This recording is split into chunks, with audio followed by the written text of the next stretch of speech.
Watch your little currents back at it. So we covered the offering as a weapon. This is a weapon. Now, if you choose to use religion and you want to hide behind religion, then listen, bud, listen. We moving forward. The show must go on. You know what show must go on? God's people. That's the show that must go on, buddy. If there was a human show, it's us. The show, we the show. Listen, the show must go on. We the show. Everybody else want to be us and mimic us and act like they us. You know what I'm saying? Like and that's besides race. This is talking about, because everybody want to be like a certain race, or they want to be like us over here. They want to be like, what about God's people? Everybody want to claim they got a relationship with God. They want to be like us. You know what I'm saying? They want to claim spirituality, be able to manifest and act like they, got the real understanding of the world and the wisdom of the world, the wisdom of God. You know what I'm saying? But that's us.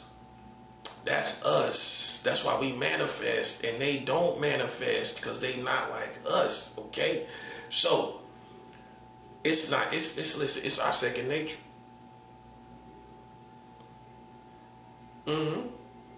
We tired of these amateurs. We tired of these people that play psychological games. Some they conjured up in white American suburbia. You got it from white American suburbia, didn't you? Well, we can tell by the psychology, that's from white man suburbia. That's white boy suburbia. I'm not racist, but I'm just saying it's a stereotype that it comes from redneck suburbia with white man suburbia from America. Listen, man, it is what it is. And see, the funny part is they try to play it like they supposed to be black. Like Prodigy said, the late Prodigy said, even though you black, don't mean you got soul. Just because you black, don't mean you got soul, buddy. No. Just because you black, don't mean you got soul, man. Let me tell you something, buddy. See, God knows what he's doing. You see, they tried to stop the offering. I'm going to keep talking about this offering because you know what? Everybody talking about everything else but this. And I realized everybody talking about everything. They talking about fasting. They talking about love and forgiveness and these lost books of the Bible and all of this kind of stuff. No, look, man. I'm telling you from experience. When I have you on the average a more higher dedication to Christ than many of you do. Many of you, listen, you have not abstained from the culture. You get up and do videos, Christian videos, but you still be watching all kind of stuff on TV. You're not playing my position. In order to be like me, you got to stop watching TV. You got to stop watching all this stuff on TV before you can and feel that and let it burn and not be entertained by all these movies. And all you really watch is Christian TV and Christian movies and Christian videos, and that's all you watch. Okay? That's all you watch. If you're not doing that, man, listen, bro, you're not on the level that you're projecting yourself to be, and I know it. Okay? While you hung up on little things about me, whatever that may be, I'm hung up on the fact that you're supposed to be a Christian and you still engage in the culture and you watching all these TV shows.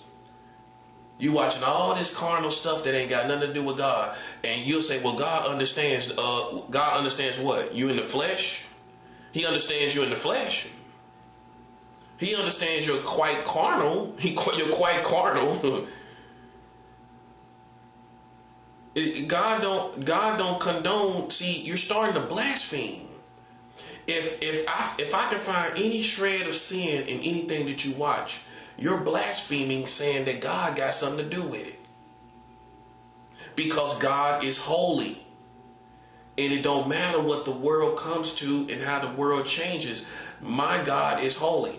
It don't matter what's going on. See, some of y'all, maybe you new to the game. You new to the streets. You new to this hot music. You knew we grew up. I grew up on that.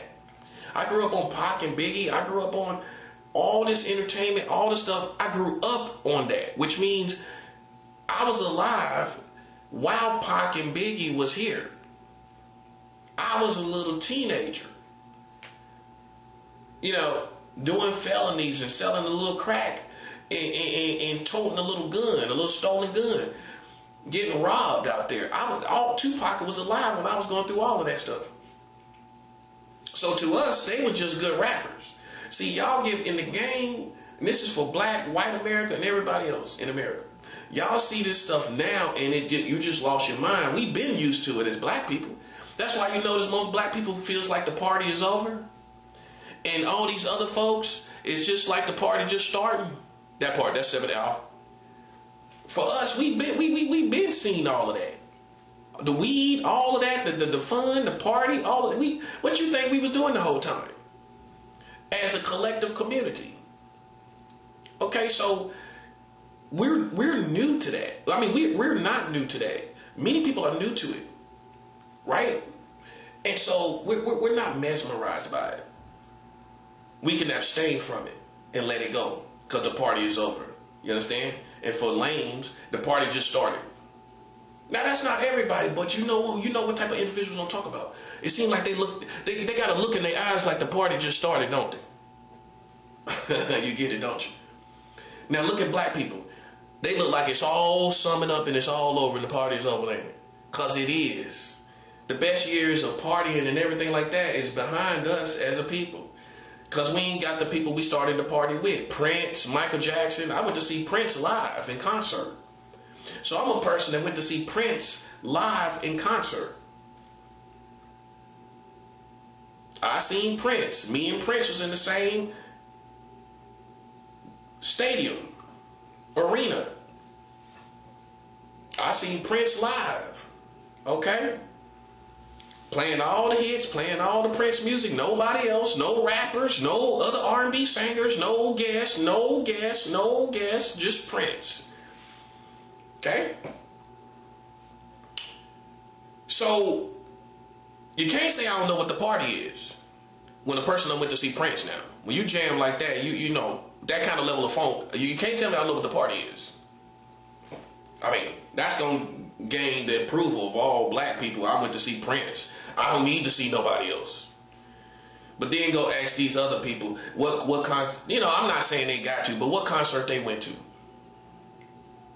You went to see who? Who you went to see in your life? Well, I went to see Prince. I seen everybody when I see Prince. Because Prince was around everybody. As in the artist formerly known as Prince, Purple Rain Prince. Yeah. So that gives you an idea what type of person I was, and out there, you know what I'm saying? And mind you, I don't listen to all the Prince interviews. I know how Prince riffs. I know how Prince thought, his thought process and everything like that. I done read interviews. I done listened to interviews and everything. And I supported him, you know what I'm saying, and went to see him in concert. So, that's the true full fan right there. You buying the tickets, so yeah. But, you coming out for a show. So you can't, so for those who don't think I know what the funk is, you know what I'm saying? And I don't know what it is to party. I mean, come on, man, you insulting my intelligence. You insulting my level of funk. You know what I'm saying? But a spiritual person can see that the party is over. According to jamming like we used to as a collective community. It's nothing to jam to no more because the vibrations have changed. The energy has changed. The worldviews of even black people have changed. They don't care nothing about each other. Okay? And that's not even an exaggeration. Some of them say it's kind of an understatement of what really is going on out here. Yeah, when kids getting killed, they don't just care about each other. That's all it is. That's all it's limited to. That's all it's summed up to be. And kids dying, they just don't care about each other. That's even an understatement what I just said. Okay, the party is over. Just like Prince said, no party lasts forever. No party lasts forever. No party. And if you don't have spiritual eyes to see, you realize the party is over, buddy. See, you didn't think this time would ever come. But it's some real OGs and spiritual people, some real black people know, man, the party's over, bro. Not because, see, foundationally, we don't care about each other no more. So we can't get on the same vibe. We can't get on in a unison vibe. We can't get in unison with each other. There's no unison. There's no unison vibration. Okay, no, it's not. Okay, so then how you gonna have a party when there's no unison? A party ain't about showing down with other people. A good party is when everybody is in unison, right? Right. Singing along to the music, dancing together. That's a party, not some up-to-date stuff where people show down with each other. That's all these clowns like to do. A real party is unison, in essence. That's gone. And how we know that's gone is because there's no unison among the people. Okay? That's how we know. Okay, so you can kind of see the party was beginning to be over, but then we still hung on by a thread with the good music. And that kind of brought everybody together. But now what you got? We ain't really got no good music no more. And that's no disrespect for a handful of artists that are pretty talented. We just don't have that connection anymore. That's gone. That's absolutely gone. Okay, but the last thing we had was just the art of music and making the music and the hip hop and the MCing bars for bars and the tracks and everything, laying down tracks. You know what I'm saying? But that time is gone. All that's gone. So that was the end. See, how I explain it is, it's the fullness of time. The fullness of time you can see through all the things that have been achieved at its greatest point. Like basketball. You've seen the greatest basketball players. LeBron James. The greatest boxer, Mike Tyson. You've seen the greatest everything. The greatest artists, Michael Jackson, Prince. It's not going to be another world. That's the end of the world. You get it, don't you? We've seen all of that come. James Brown, all of that. Now, there's not going to be another world full of that. And how we know? It's because the mentality of the people, the worldviews of the people is gone. So they can't, when you're evil, this is what people don't know about music and all the music industry. When you're evil, you can't produce the best music. The best people that produced the best music did not have a malicious, evil soul. Evil people can't produce good music like Michael Jackson, Prince, and James Brown. They can't produce no music like that because you're not connected to the spiritual world in the proper way. You're a disturbance in itself. You can't produce. That's why hip hop, if you pay attention, a lot of people are evil and disturbed. They can't really produce really great music. It's a lot of yelling going on. It's a lot of the lyrics are very simplistic and it's not really nothing to it. You can't get that same creativity level on a low frequency of evil. Those who produce the best creativity is those who are in a positive vibe of well-meaning and good intentions and things like that, and a good mentality towards mankind. You're gonna get the real inspiration and the real creativity. It's all gonna come out right. You know what I'm saying? So when that leaves and everybody's about killing everybody and killing each other, that just kind of bleeds into even R&B, and you got people out there in the streets now that sing music, R&B and pop or whatever, and they still in these streets too. They can't produce music from a higher level of creativity. That's gone. Okay? So that's how, and so therefore, that's not given to you. That's not what you're partaking of. So it don't matter what, you can go back in time. You can go back and listen to all that good music. Like I said, I went to a Prince concert. It don't matter. That time is gone. And it's the fullness of time. Because now everything has been done. Even though these are things that's in the secular arena, it still gives us, because men are spirit, right? We still can see the end through what has been achieved and how it met its peak and now how it's gone away and now it's declining. That's the end. That's how you know the party is over. And some people just don't get it, especially cornballs. So they ain't gonna get their soul together. They ain't gonna get themselves together because they still relying on these systems that we once believed in, the music industry and all the music that it produced. That's gone, bro. That's all that good music, lovely music in the 80s, the 70s, and the 60s, and all of that. That time is gone. Now, some people go back in time, but once you get done listening to the music, you back to the vibration that's around you. You can have a positive vibration yourself, but it won't be a collective vibration of positivity like it used to be. That's gone. It's no hope for it. And this is why I teach. It's all in world views. It's all in mentality. Once the mind is gone from the people, you can't go back and get the mind. So basically, when people lose their mind, you, as a collective community, you can't make them act like a better state of who they are. How can you make all of them go back in time and act a better way? Or do they supposed to act like people in the 80s? How they going to do that? How they going to act like people in the 90s? How they going to act like people in the early 2000s? They can't. Because once the mind of the people go to a certain level of evil, it can't be reversed. It's no way. It's because it's going to penetrate the way people move out here and the rules and regulations people got out here, and it's going to get worse and worse and worse because there's certain people that keep those same principles going because they making mistakes out here. So it's evil for evil. It's eye for an eye, tooth for a tooth, a life for a life. So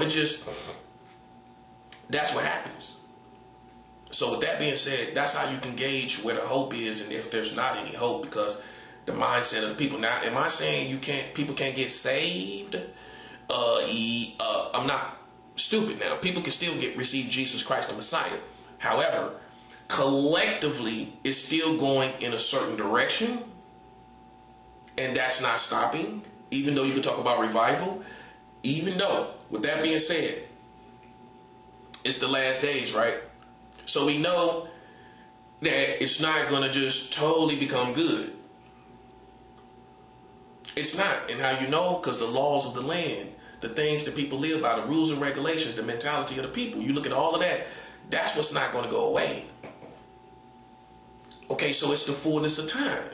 You go back and look, like, wow, all this good music, how the people was loving, and et cetera, et cetera. And now, look at it now. That if you pay attention, you can look at history and see the end of the times. You can look at particularly the culture and see the end of the time. That's all it is.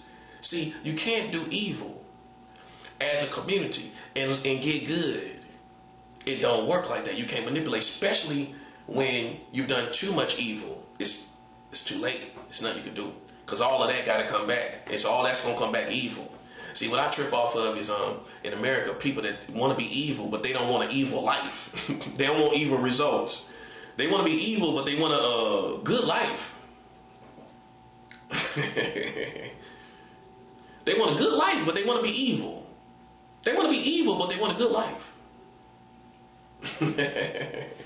That's funny to me, buddy. That's funny. But the offering is where we at going into 2026. We still gonna be fasting. We still gonna be doing everything that all the other principles. But I'm noticing when I watch all my brothers and sisters and my true brothers and sisters, what you're leaving out is the offering. and your teachings, because you're bullied most likely by these YouTube gatekeepers, which is a joke to me. All these YouTube gatekeepers that think they got a patent on Jesus. You got a patent on Jesus, don't you? You think you do, don't you? Listen, buddy, listen, you ain't got a patent on Jesus. That's why they know better to come my way. You know better than that, buddy. Listen, Jesus is Lord. Not the body of Christ. Jesus is Lord. Hallelujah. Jesus is Lord. Not you. Not me. Not us. Jesus is Lord. Okay? And I don't hear anybody talking about giving offerings. Because you know what? It's the type of Christian that they kind of don't want to let the world go. They kind of don't want to let this go. They kind of ain't ready to die. They kind of ain't ready for the world to end. So what they're trying to do is just kind of try to like be positive and go into this world where maybe things can work out. And they'll be first in line to say they got discernment.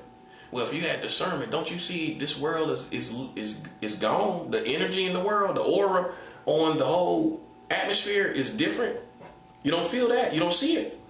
Then I question these spiritual people's intuition. You say you're intuitive, well then you should be able to see the aura on the people and the energy on the people and the energy on the atmosphere, on the whole geographics and infrastructure. I mean on the infrastructure out here, you can see it. Okay? So with that being said, man, you know, we are focused on the right things. We're not just la land and we just pick a part in the Bible and we think it's this time from picking this part in the Bible and we just gonna be like that. You got them tight. You got to pay attention to who you listen to, because some people can do all the right things at the wrong time. See, the Bible says it's a time of love and a time to hate. That's what you got to tell the Americans. Now, I'm not asking for your alliance. I'm doing great without, and I'm not being arrogant. I promise you. I'm doing great without anybody kind of added to my situation. You know? And I'm not asking for anybody's alliance, because I'm getting done what I need to get done anyway. But for your personal understanding for yourself, you can't be part of America. You can't be part of this culture. And that's what the main thing I'm looking at. And you want the world to go on and it's time for it to be over. But you want to go over here and do your own thing. And see, look, in the last days, it says it's going to be a lot of deception, right? It's going to be a great falling away from the faith. You know, are you paying attention to what that is, actually? See, some people might think it's vices, drugs and alcohol and all different various forms of drugs. Part of the last days falling away is people thinking they can stand with America and stand with God at the same time simultaneously. You can't do it. You can't stand with them and God because it's two different principles. The Bible says, how can two men walk together lest they agree? So how can I walk with America if we don't agree on the word of God? How can you walk with these celebrities that be cheering on and rooting on gay people and trannies and all of that? How can two walk together lest they agree? That's how you know who agree. The old school say it this way: birds of a feather flock together. Birds of a feather, of the same feather, that's the birds you're going to see together. You ain't going to see this type of bird, a pigeon, a turtle dove, cardinals and woodpeckers. You ain't going to see all of that going on. All together. A bird of a feather going to flock together. So that's why the only people that going to listen to me is God's true people in the trenches that's suffering for Jesus. I ain't going to track even these, oh, happy day Christians. Nope. Because that's all you want it to be, is a happy day, and sometimes it ain't a happy day. Yeah, that part. When they playing games and they using witchcraft and psychological games, it ain't no happy day.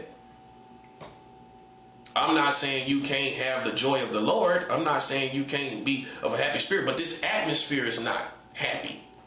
And you want that, oh, happy days. When we all get together, it's not going to happen, bro. It's not going to happen. I'm trying to tell you right now what the real vibe and energy is. It's not going to happen at all. Okay? I mean, people want to be tough. We're going to give it to them. We're going to give it to them God's way. And that's that. You know what I'm saying? We're going to give it to them God's way. That's it. That's it. I'm not going to babysit people's feelings, especially when you the one that put yourself in this situation. No. I ain't babysitting your feelings. I don't care about your feelings. See, that's me. That's how God made me as a prophet. I don't babysit nobody's feelings. You too grown. You too old for somebody to be sitting up catering to how you feel about something, especially when it's the truth. You know, now I don't have time for that. I don't have time for it. It's just too much other stuff to focus on. You know, so we gonna keep fasting. We gonna keep giving offerings. We realize that America is the enemy by their own free will to be. And they thought it would be a cool, innovative game in the last days to be out here running around like a video game. See, I knew, we all should have knew, sooner or later they were going to try to make a video game out of real life. That's all that happened with the Game Stalkers. All that was a pathetic, bum attempt to make a video game out of real life. That's all. This innovative, so they thought, this innovative game that you thought would be so cool and destroyed the whole community. That's what it was. It was a game they thought and esteemed as innovative. I'm not just using little extra words in there, which means you got to listen to all I'm saying.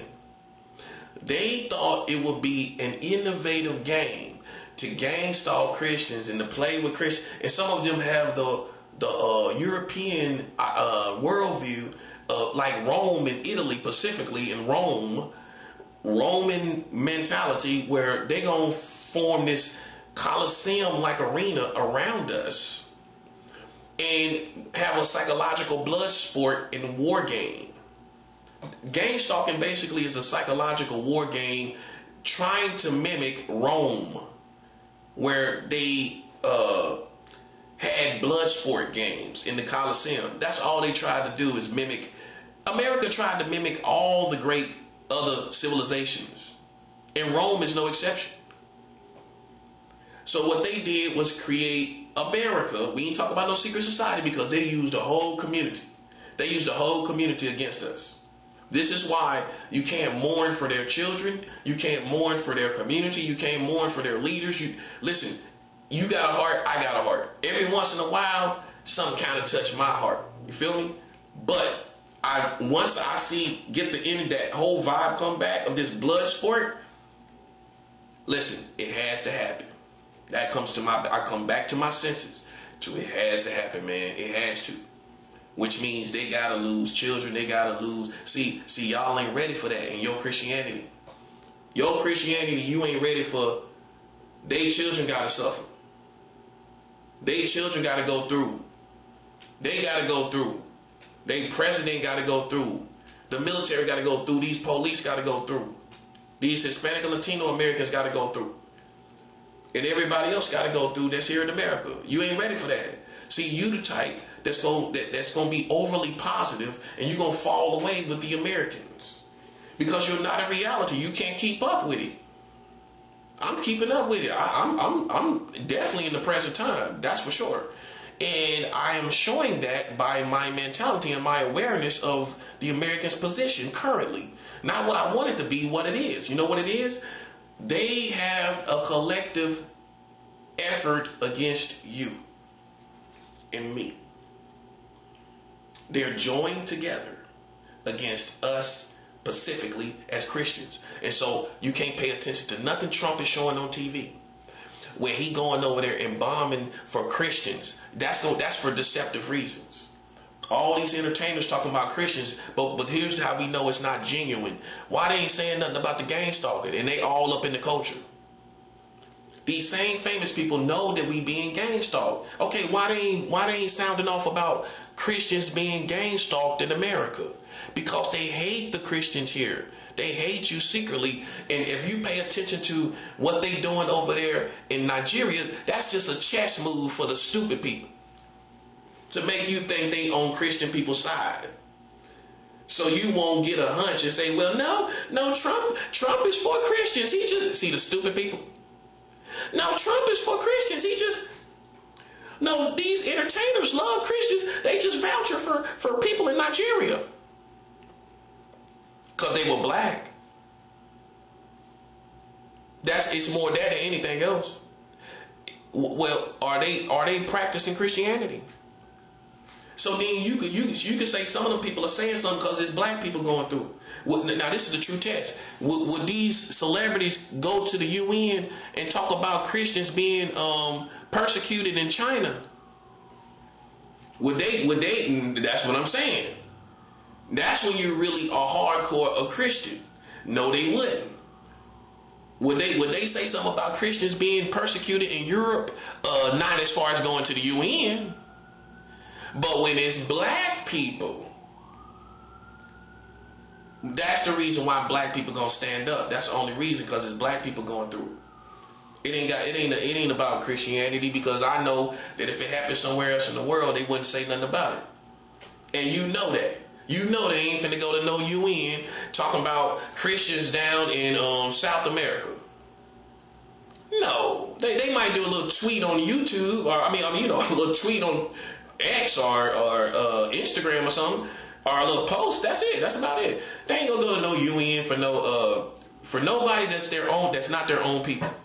So to me, that's more about black people being killed, that alone, than Christianity. That was interpreted as Christianity. Nah, that because how we know, they ain't gonna talk about. Let's say Christians was getting killed in Australia. You think they're going to go as far as to go to the UN and get out their bed and go to the UN? No. That's for black people. So that's how I look at it. And how we really know? Because they ain't saying nothing about Christians being persecuted here. They ain't putting no emphasis on it. They ain't saying how it need to be said. They ain't using their platform to talk about this gang stalking. They ain't using their platforms to talk about these lames who think they can play around us and nothing ain't gonna happen to the country. And so they secretly are mad at us. I'm telling you what it is. They mad at us, and you don't know it. Listen, they are mad at the Christians that's here.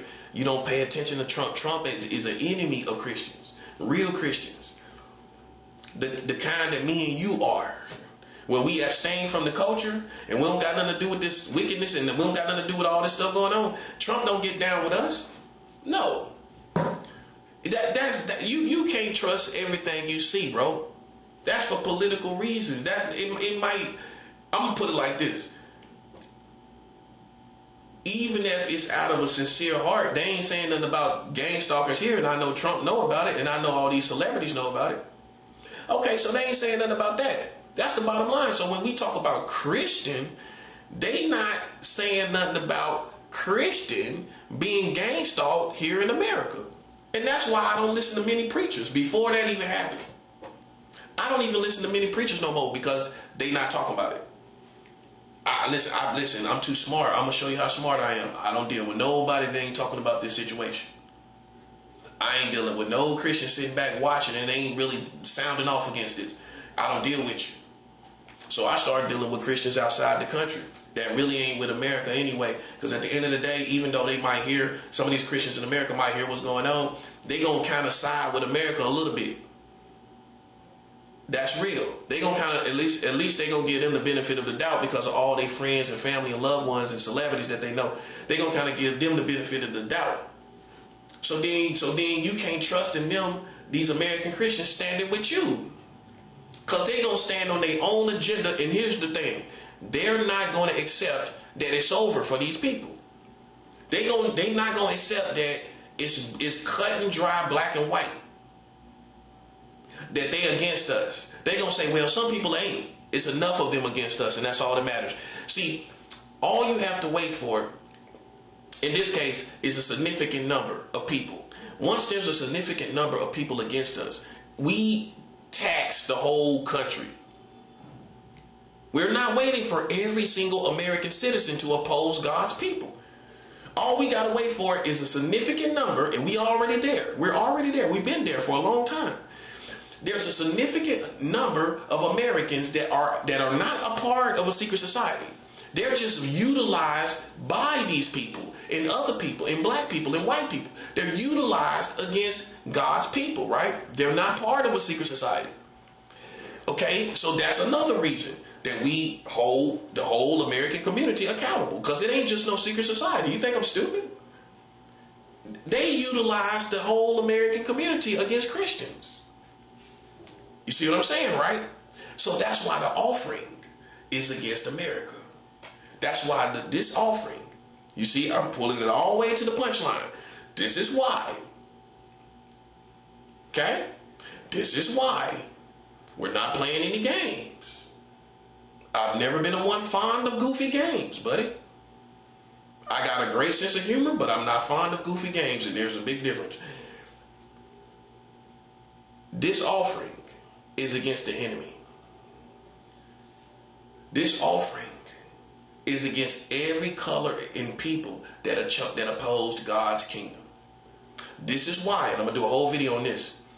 You have to realize, as far as ethnicities go, those who you embrace are collectively are going to be God's people. That's black, white, Mexican, Latino. We embrace God, people of all colors. But those on the outside of God's kingdom, we do not embrace in America. Collectively, nope. We only embrace God's people. How you know we're not racist? Because it don't matter who is God's people within God's people. We embrace all of them, but we don't embrace nobody on the outside. Collectively. So I don't embrace black people collectively. In America, I don't embrace Hispanic and Latinos collectively in America. No, I do not. And I don't embrace white people collectively here in America. I don't embrace no race of people in America collectively. Meaning the whole thing, that's all my people. No. I embrace people on an individual basis. That's how you also know I'm not racist, because I embrace people on an individual basis. Okay, if you cool, then okay, you cool, but you can't speak for all this other stuff that's going on. You can't speak for what all your people have done. Okay, you might be cool, but you can't vouch for all that's been done. It's been too much done. It's not going to work like that. Okay, so we embrace God's people, no matter what race they are. But all ethnicities outside of God's kingdom is starting to be repelled from God's people. And they can't get in with all that race stuff. They can't get in with all that black stuff. It ain't working no more. Because God's true people is only going to walk with righteous people, no matter what color they are. Hallelujah. You ain't on that. You ain't on that. You ain't about that life. Because now the time has come. The time has come where we don't have nothing to do with these black people that's outside of God's kingdom. They too corrupt. They are not going to follow God's kingdom. So how are we going to embrace them? How? We're not trying to do that. Those who serve God's purpose, those who serve the kingdom of God, cannot embrace nobody that don't serve God's kingdom.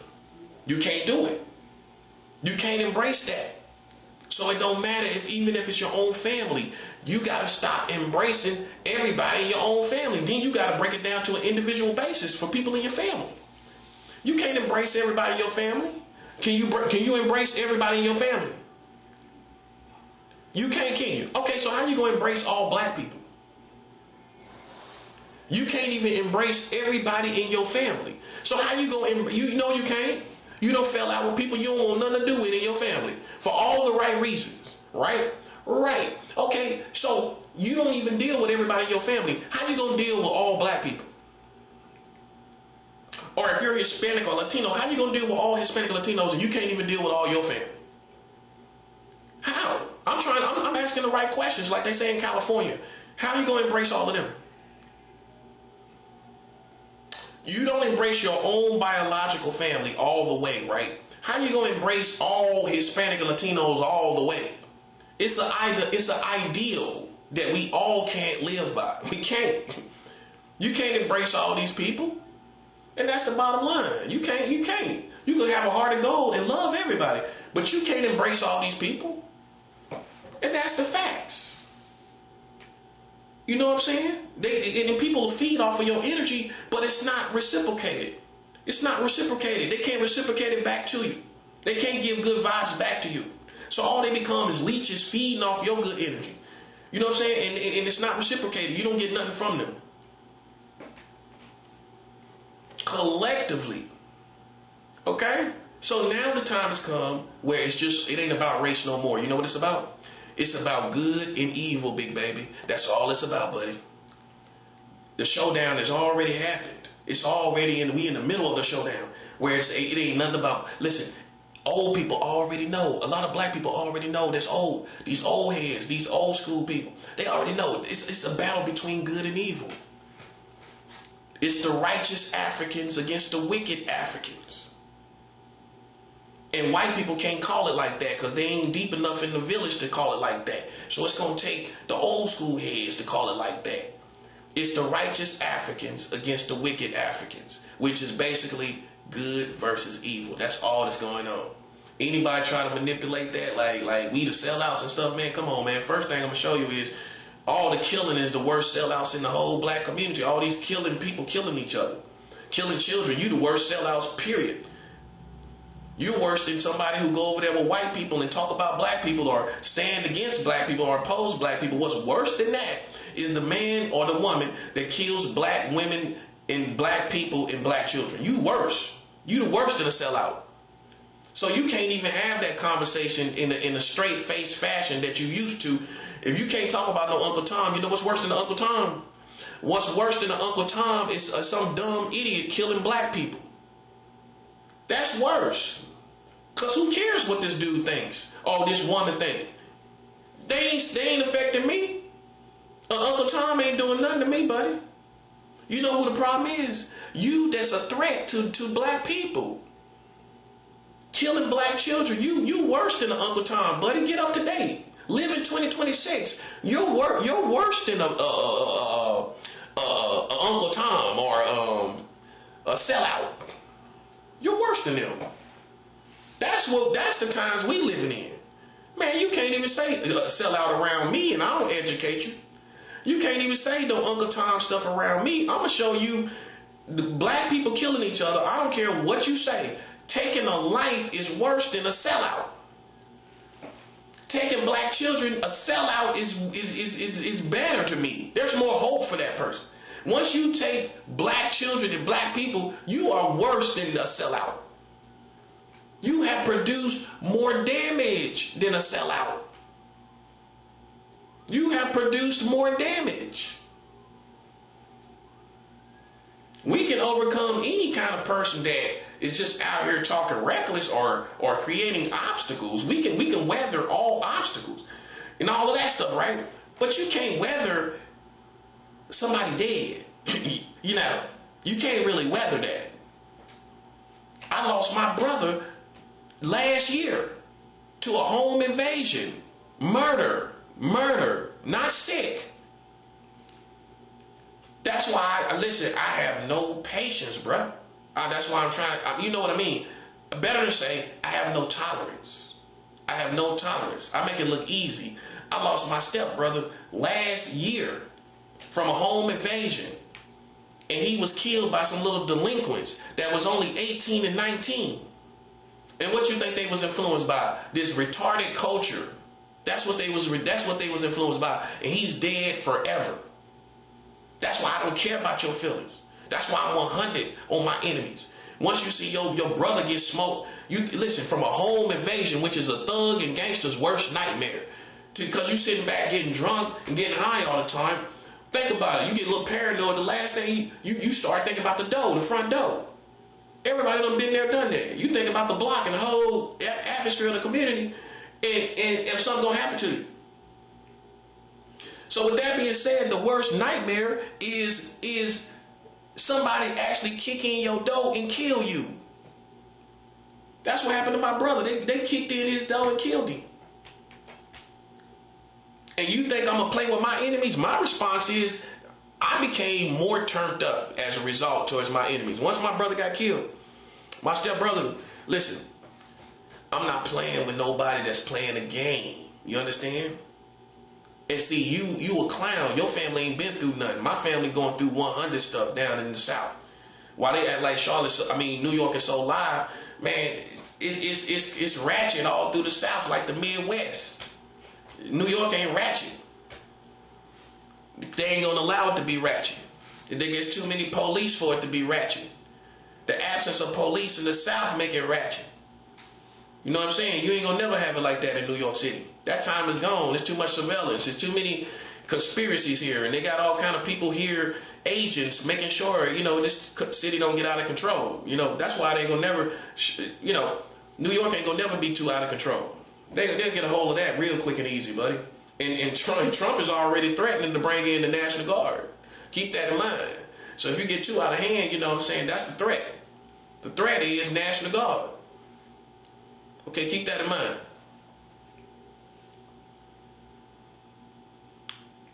My brother got killed. They hit the news and everything. It was on the news. My dad was on the news. My stepmom was on the news.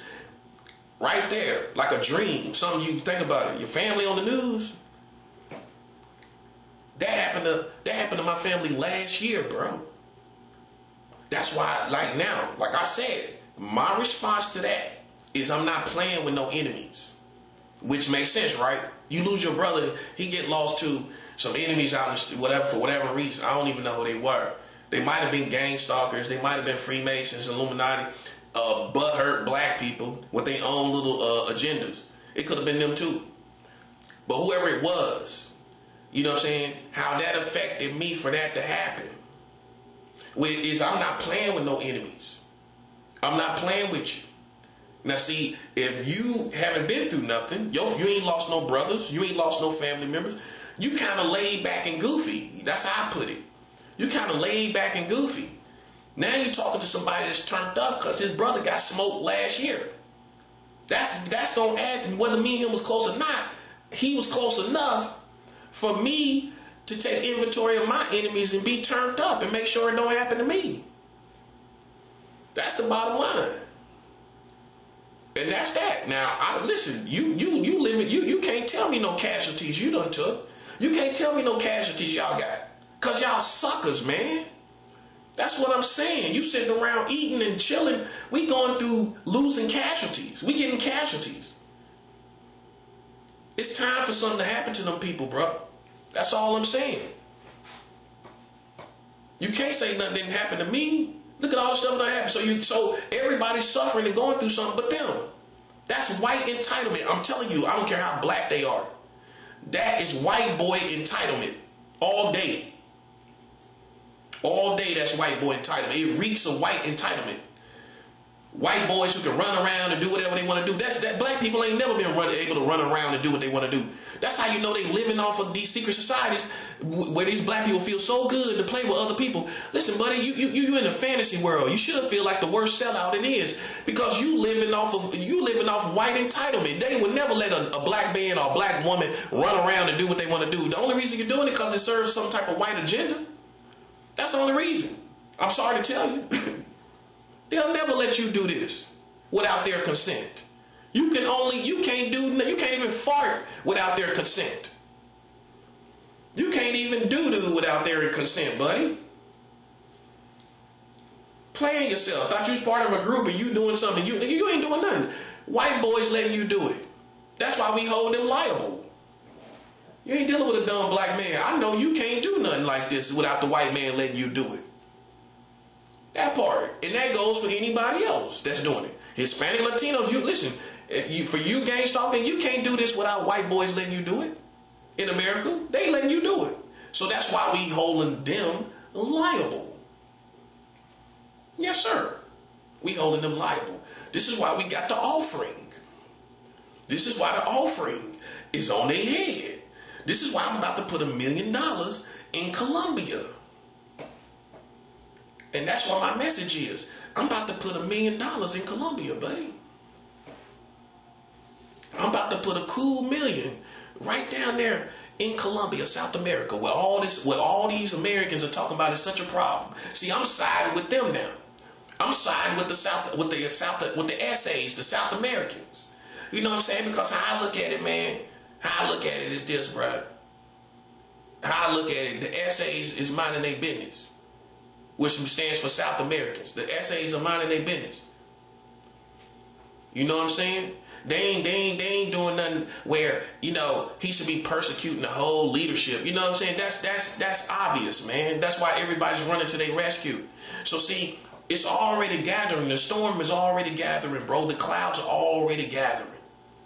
Where we're outside of this gang stalking foolishness.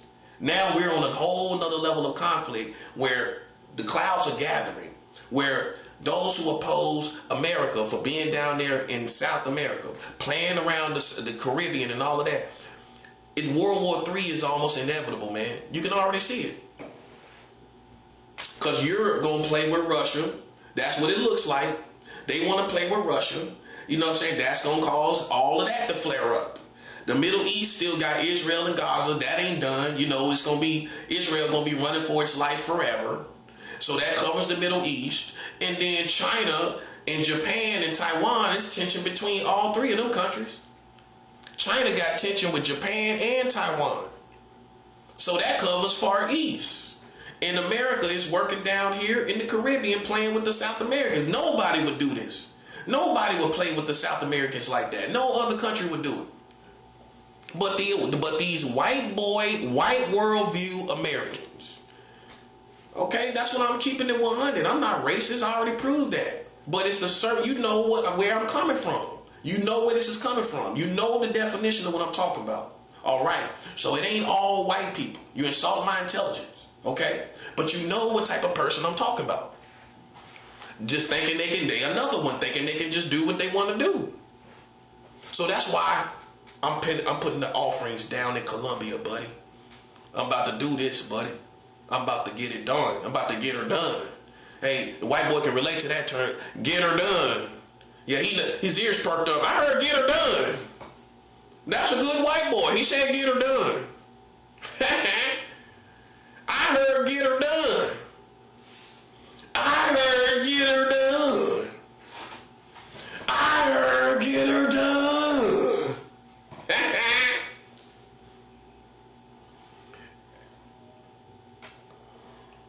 Hey man,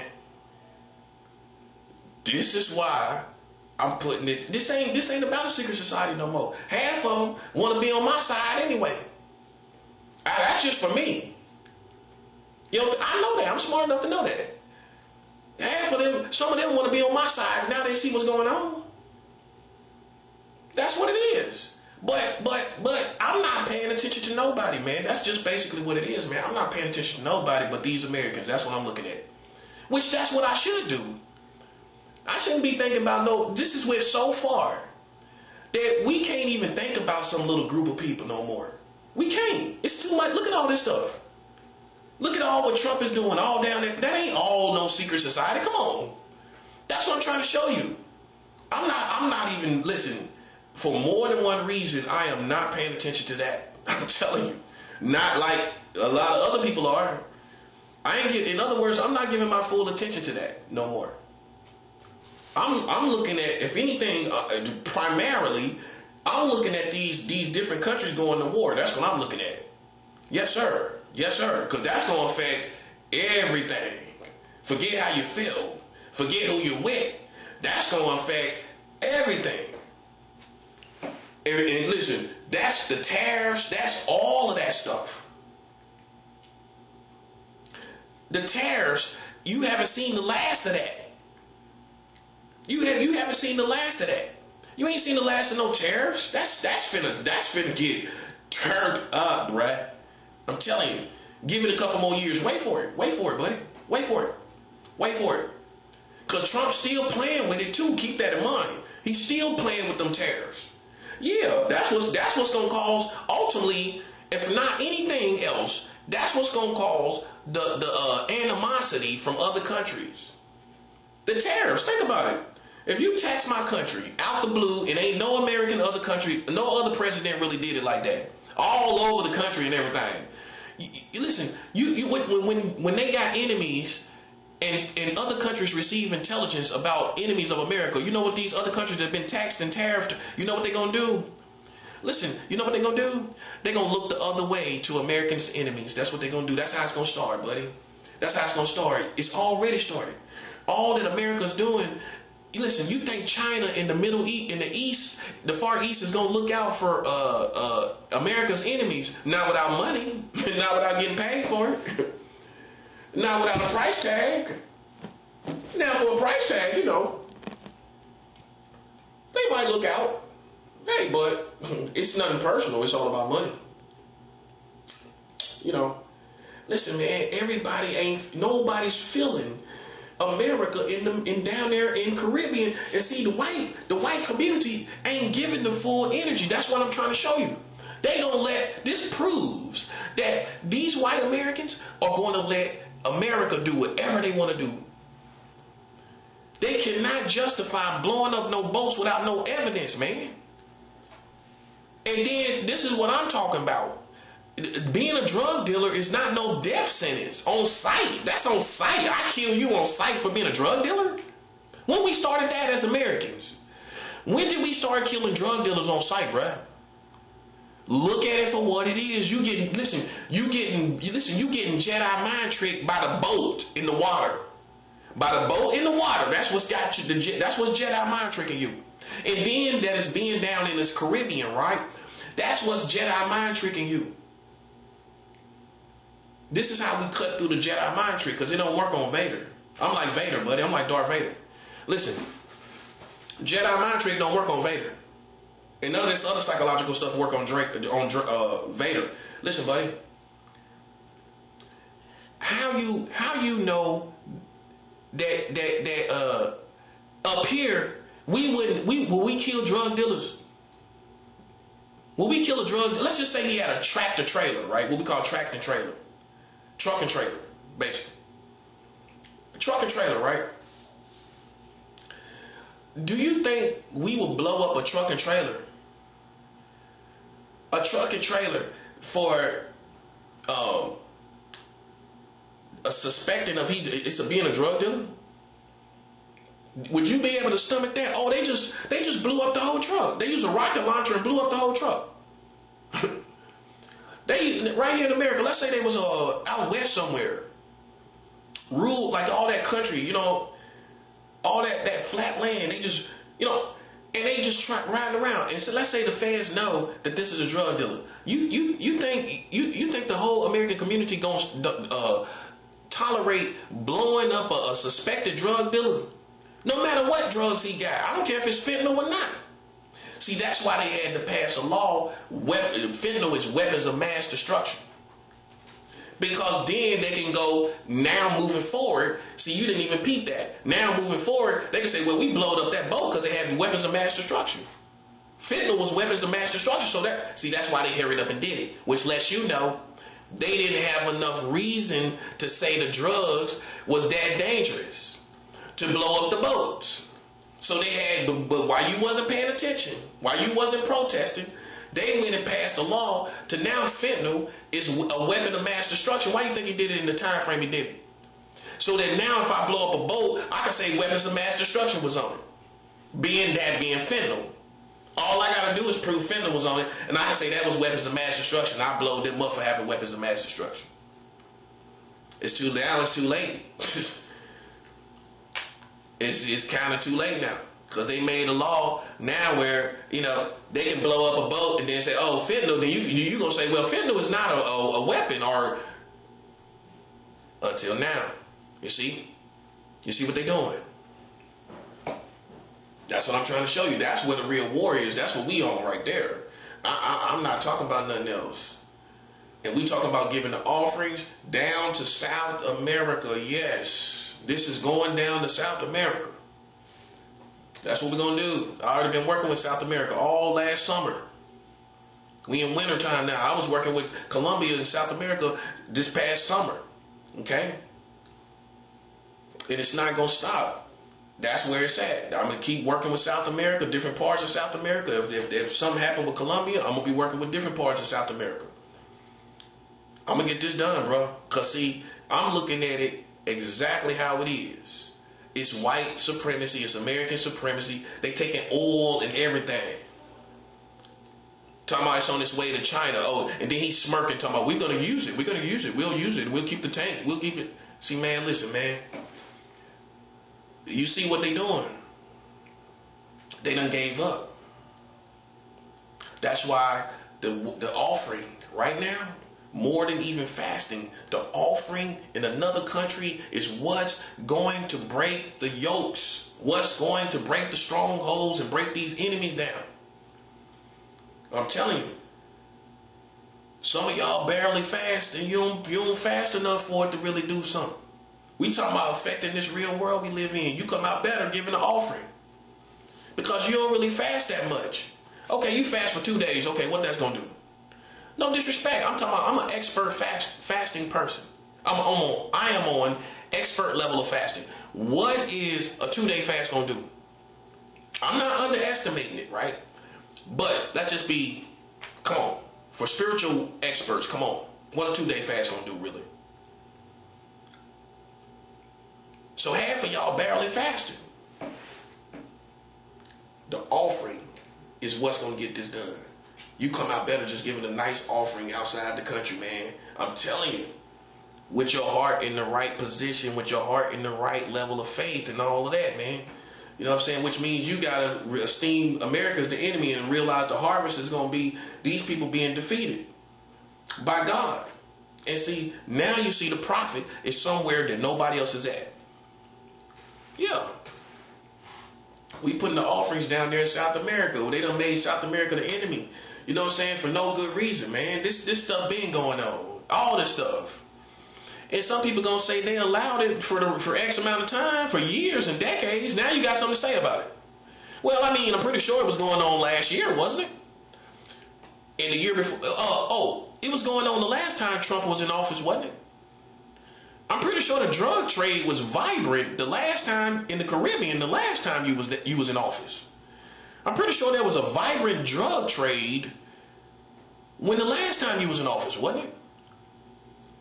The last time you was in office, there was a vibrant drug trade, wasn't it? You ain't do nothing about it, did you? Did Trump do something about it the first time? His first term? No, he did not. So I don't even trust the motives of that. No, I don't. I think he's just doing stuff to get this effect. Now, at first, it seemed like he was trying to do stuff. But now I think he's doing it to be this noble peace guy and all. Look at that. He's trying to build, here's the punchline, a portfolio. Boom. That's 7 out. Trump is trying to do all, if it's kind of innocent, Trump is doing stuff, even over there in Nigeria, to build this portfolio of all this stuff he done. And all of them are like that. All these presidents are like that. They do stuff for to build their portfolio and their career. Remind you, this is all about, if you're a president, obviously this is a vocation for you. This is a vocation as far as your careers in life. So you're trying to build a portfolio, like of all the stuff you done. So some people going to be strong-armed with it, just doing stuff to build this portfolio. Boom. You want me to give you another example of somebody else doing it besides Trump? Biden, that failed horribly at doing it. He went over there and withdrew the troops out of Afghanistan. Joe Biden withdrew all the troops that was stationed over there as a response since 9/11, after 9/11. They've been over there, basically stationed over there since that time, from my understanding. Biden, to just look like he doing something, withdrew all the troops, and now the Taliban is back on top of Afghanistan. All that work for nothing. All that work for nothing. And now the troops are, the Taliban is back on top of Afghanistan, man. He was doing it to get a response to look like he doing something. That's what it was.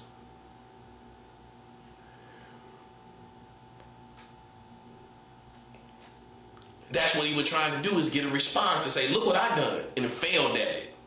And Trump is doing the same thing. That's all he's doing, is trying to build. You can hear how he keep harping on talking about he deserved a Nobel Peace Prize. He deserved a Nobel Peace Prize. He keep talking about it. I think I deserve it. Who says that? Who actually says I deserve the natural? That's just like, ain't that against the rules for you to be feeling like you deserve something like that? You're supposed to be surprised, like, oh, I didn't know I was doing so good. Oh, thank you. You shouldn't have. This dude up here so arrogant talking about I deserve the Nobel Peace Prize. So you don't think he's doing stuff for that reason? Of course, man. He want that to be part of his portfolio.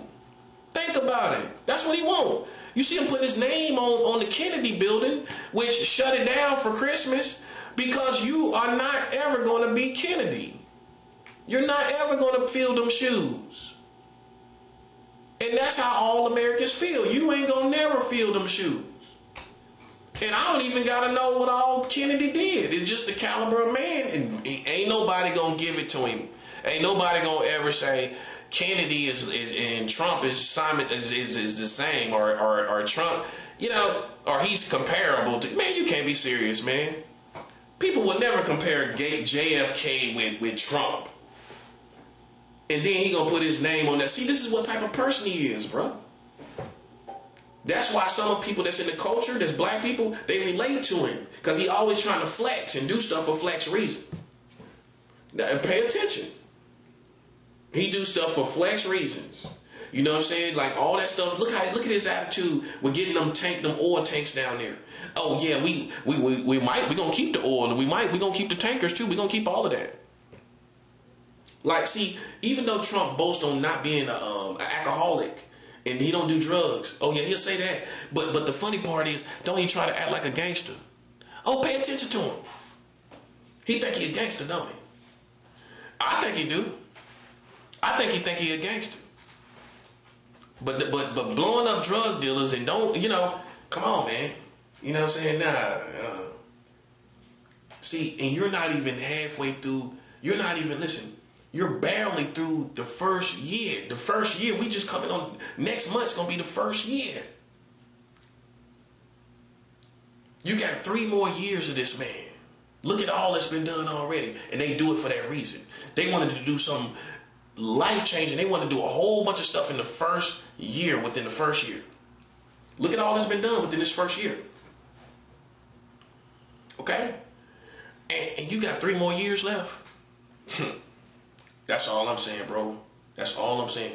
That's why this offering, this right here, is all about God's people, God's kingdom, that's been played with by the Americans, just like the South Americans been played with the Colombians and the Venezuelan people, if I'm saying that right.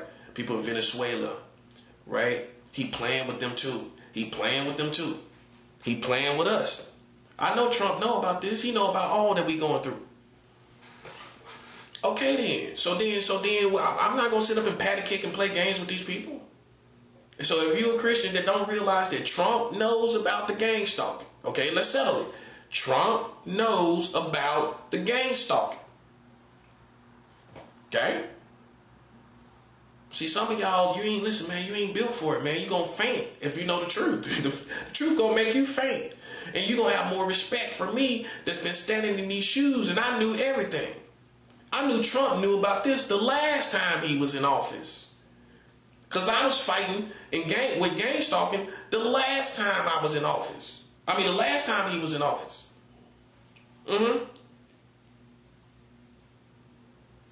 Okay, so we aware. I'm aware of it, and we doing something about it. Like people say, oh, he knows. Yeah, I know, and I'm doing something about it. That's what I like to add to it. Not only do I know, I'm doing something about what I know. You know what I'm doing? The offering, buddy. Fasting. They hate this. Right after Christmas, fasting, yes. While they still enjoying their toys. While you still enjoying your toy. While you still enjoying your toy. Yeah. That's what I'm talking about. Why you still enjoying your toy, buddy? This is how you gotta be. I mean, what you gonna do? You gonna be a martyr? Are you gonna see? You can't look to these older people, man. You gotta pray for them because they don't halfway believe in what's going on. They don't believe it, bro. So if your mom, listen, your mom ain't gonna really believe this stuff, man. Your grandma and your granddaddy, you ain't gonna be able to convince them of that. You can barely convince them of what goes on in the streets. Man, go tell your family you being dudes plotting on you in the streets, but you know it's true, and you see people in your footsteps, right? Right. Okay. Now go tell your family, your grandma and them, people in your footsteps following you around, but you know it's true. Especially if you are a known drug dealer. You with a little bit of credibility and weight. You know what I mean? And don't be selling weight. Okay? Go tell your family, Mom Dukes and them, oh yeah, somebody followed me around New York. You know what I'm saying? I had to keep going in circles to get rid of them. You know what I'm saying? Okay, go tell your mom and them you had to keep turning in circles to get people lost, so it wouldn't make sense if somebody was still behind you if you turned the whole block in more than one time. They're going to have to get lost because then they're going to know, that they following you. That's what you do. You go in a circle. Somebody follow you in a circle, I'm getting out the car. That's right. You follow me in the whole circle, you still on my tail. See, you go turn corners and turn random corners. They could be doing all of that. Just a sheer coincidence, right? But it ain't going to be no sheer coincidence if you go in circles. If you spin a block 2-3 times, how they still behind you, bruh? Make that make sense, bruh? No. See, you'll go and make a random left and a random right. Well, that could be exactly where they're going, especially New York. But nobody in New York is going to spin no block 2 and 3 times, bro. Think about it. So in New York, it gets a little tricky. We're getting paranoid or somebody following you around. I wouldn't make a left or a right. That person could be doing the same thing. It's that many outcomes in New York. Somebody could say, oh, I need to turn right here. I need to turn right there. Or maybe it's right there. And then they might think, oh, well, I'm going to just follow this car. I think it's this way. Now you done drew them in. Well, I think I need to go this way. You know how you know they follow you? I spin the block two times. After 2 times, come on, buddy. Come on, I'm getting out the car. I'm parallel parking and I'm getting out the car. And stand and post up. See what's going on. Yeah, that's what I'm saying. But that's you in your young ways, my young ways, right? Fairly young. That's what we gonna do. Now, your mama and them don't think like that. If they thought somebody was following them, what they gonna do? What they gonna do if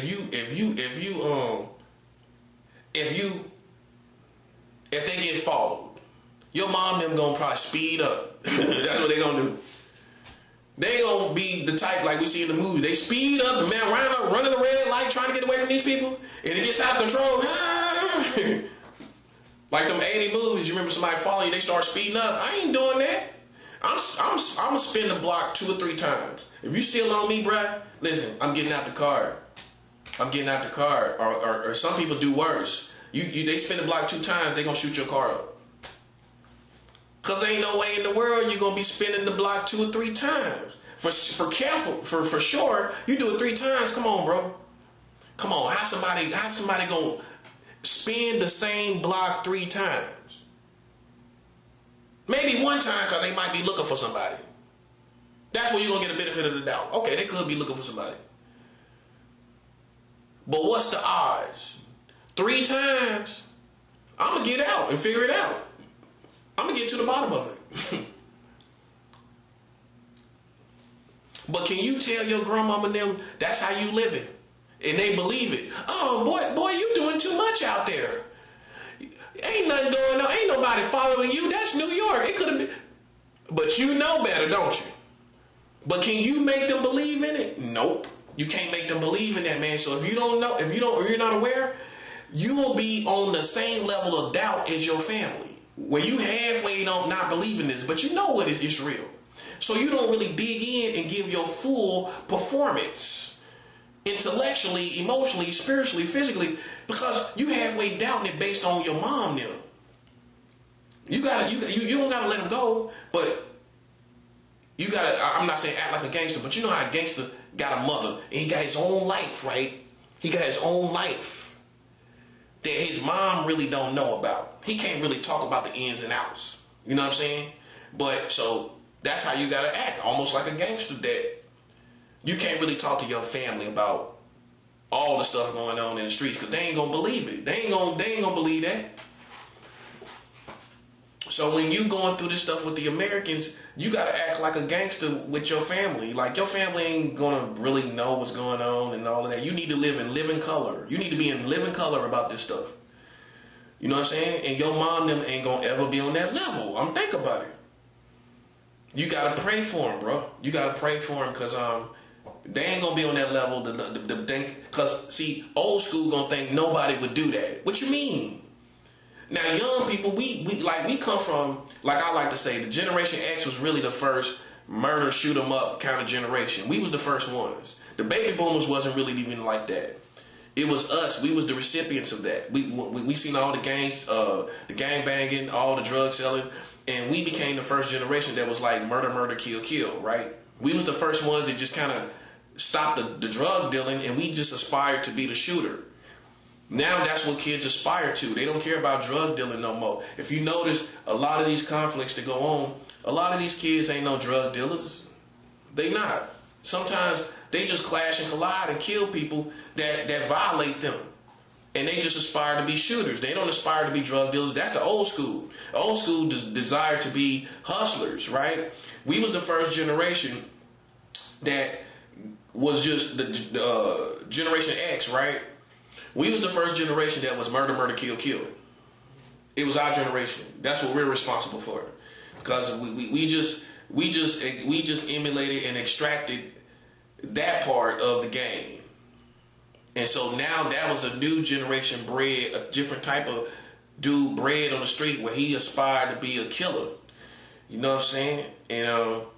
And then after the generation after that, all after Generation X, everything after that, the millennials and everything else after that, man, that's all they about. If you listen, it's more about that than hustling. You know, the money aspect is there, but some people it ain't really there like that. I mean, it's more about shooting them up. These kids now, they ain't talking about getting no weight and getting no hut, and they could be doing it. That's the thing about it. Like just how the world is now, they ain't worried about it. They want to be more the shooter. That's more cool to them, than the drug dealer. And the drug dealer and the killer ain't one and the same. You got drug dealers that admire the killers, and you got killers that admire the drug dealers. They admire each other. They're not one and the same all the time. You might have a killer that admire the drug dealer because he got the life, he got the money, he got the fame, he got the power and all of that. And then you got the drug dealer that may inwardly want to be the killer because that's part of it. That's part of that whole the persona. But he really ain't the killer. You know what I'm saying? But so they it's this admiration that's between the drug dealer and the killer. They not one and the same.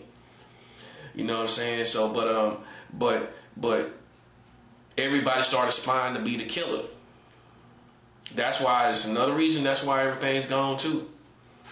Cause now everybody aspires to be the killer. They ain't even got no reason to have no guns. You see, we was the first generation that was like that. We ain't had no really reason to have no guns, and we wanted them, and we wanted to shoot them and everything. And was we wanksters? And no, you misunderstand it. We was the first generation that was just on murder, murder, kill, kill. That's exactly how it was. We was the first generation that just extracted the killing out the game. See, I explained it perfectly. We extracted the killing out the game, so dudes didn't aspire to go sell drugs and be hustlers. They just sit around and their mind was just saturated with being killers. It wasn't fraudulent. It wasn't fraudulent because many people that thought like that wind up doing stuff. So what can you say? It's just a sign of the times that Generation X was the first generation that would just murder, murder, kill, kill. And I'm really the first one to point it out distinguishedly for what it was. It wasn't just it got bad. No, it was that my generation, the gang banging, particularly the gang banging, the 187s, and in the murder, the red rum, all of that appealed more than the persona of the drug dealer, the fat cat selling drugs. That appealed more to us, as opposed to y'all or baby boomers. The head honcho kind of drug dealer kind of guy, the cartel kind of guy, like that Scarface kind of dude, that kind of appealed to y'all. But by the time we came along, you know, we wasn't really influenced by Scarface. I'm talking about like Tony Montana. We was, I mean, you know, we more inspired by the person, the henchmen, the goons, and all of that. We was the first generation inspired to be that aspired to be that, and that's why people confuse us as far as what we stand for. And they don't think a lot of people in my generation is lames or wanksters because we didn't make a lot of money selling drugs. We became more in the mindset of killing people. It's the truth. And that's why you can always find my generation that is with that. You know, we definitely with it. You know what I'm saying? Like, and everybody younger is definitely with it because we the fathers of these new kids. It's us. It's not the baby boomers. It's us. What we're responsible for in Generation X, we're responsible for the murder, kill generation because they are our children. We, you know, are kids that were young enough to be our kids, and we all inspired to just be not drug dealers, just killers. You know what I'm saying? That's a sign of the times. If you look at it for what it is, that's just a sign of the times. Where kids ain't even talking about drug dealing no more. They just want to be killers. That they want that part of the game. That's it. They want that kind of respect. That's the truth. You know what I'm saying? So like I said, my generation was probably definitely the first generation that was straight murder, kill, straight just, that's all we really owned. That's all we talking about half the time. You know, so that's why you'll find people in my generation, people say, well, that dude didn't make no money. He didn't do this. He must have been a lame. Nah, I mean, he could have had his mind on killing. Really more than drug dealing. You know, so, and then whatever you ultimately do with it proves your mastery. You know what I'm saying? For me, I just refined myself as a soldier. You know what I'm saying? And I used it for God's kingdom. I became a spiritual soldier. You know what I'm saying? So, you know, that's how I used it. That's how I refined my mentality. No lie. That's how I refined my mentality. You know what I'm saying? Because I definitely had the mind to kill at a very young age. And how it has served me is now in the present time with these wars breaking out, I'm ready to get on the road, as I put it, which means shooting down hundreds of millions, thousands, millions, how many of them? You know, I call it getting on the road, where you just in this post-apocalyptic type of time, it's like Mad Max, where you on the road just shooting people down. You know what I'm saying? I call it getting on the road. You know what I'm saying? So I'm definitely ready to get on the road if I have to. You know what I'm saying? And people from my generation is too. You know what I'm saying? See, with the main thing, also with being one of the first generations that's on that straight murder, kill, we can kill hundreds, millions, even if we have to. You know, so like I said, we the first generation like that. But as a man of God, I refine it and I reserve it. I preserve it for the right cause. You know? And we also ended this whole trying to size people up. That's old school people. Sizing people up gonna get you hurt. Or worse. We don't, because these young kids are so weird these days. You trying to size one of them up ain't gonna do nothing. You gonna walk away thinking they suckers or corny. They wear tight jeans and they got guns and everything. You ain't paying attention. So you can't size them up like these dudes from the 90s and wearing baggy jeans, and the kids they don't look nothing like that. They don't dress nothing like that. And they don't act nothing like that. They be walking around they different from us. They different from our generation. Just how they move. And if you don't know no better, you one of these old school, old heads, and you try to play with one of these youngins like that, and you think, oh, this dude a sucker, you know what I'm saying? You watching how he carry himself. Them dude got Dracos and everything, bro. Mini Dracos, micro Dracos, all that kind of stuff. You know what I'm saying? So you can't even go by. And this OG from like Louisiana said the same thing. You can't go by no sizing people up by how they carry themselves and how they dress and all that. These kids pay attention. Like they wear tight jeans and everything, stuff we wouldn't be called dead in. Back in the day, ain't no way in the world we stepping out the house. We'd be ridiculed everywhere, wearing some tight jeans to school.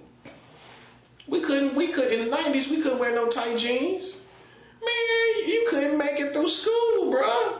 Man, as soon as you come into class, man, everybody gonna bust out laughing. If you wearing jeans, skinny jeans, what we call skinny jeans, we couldn't be caught dead and nothing like that, man.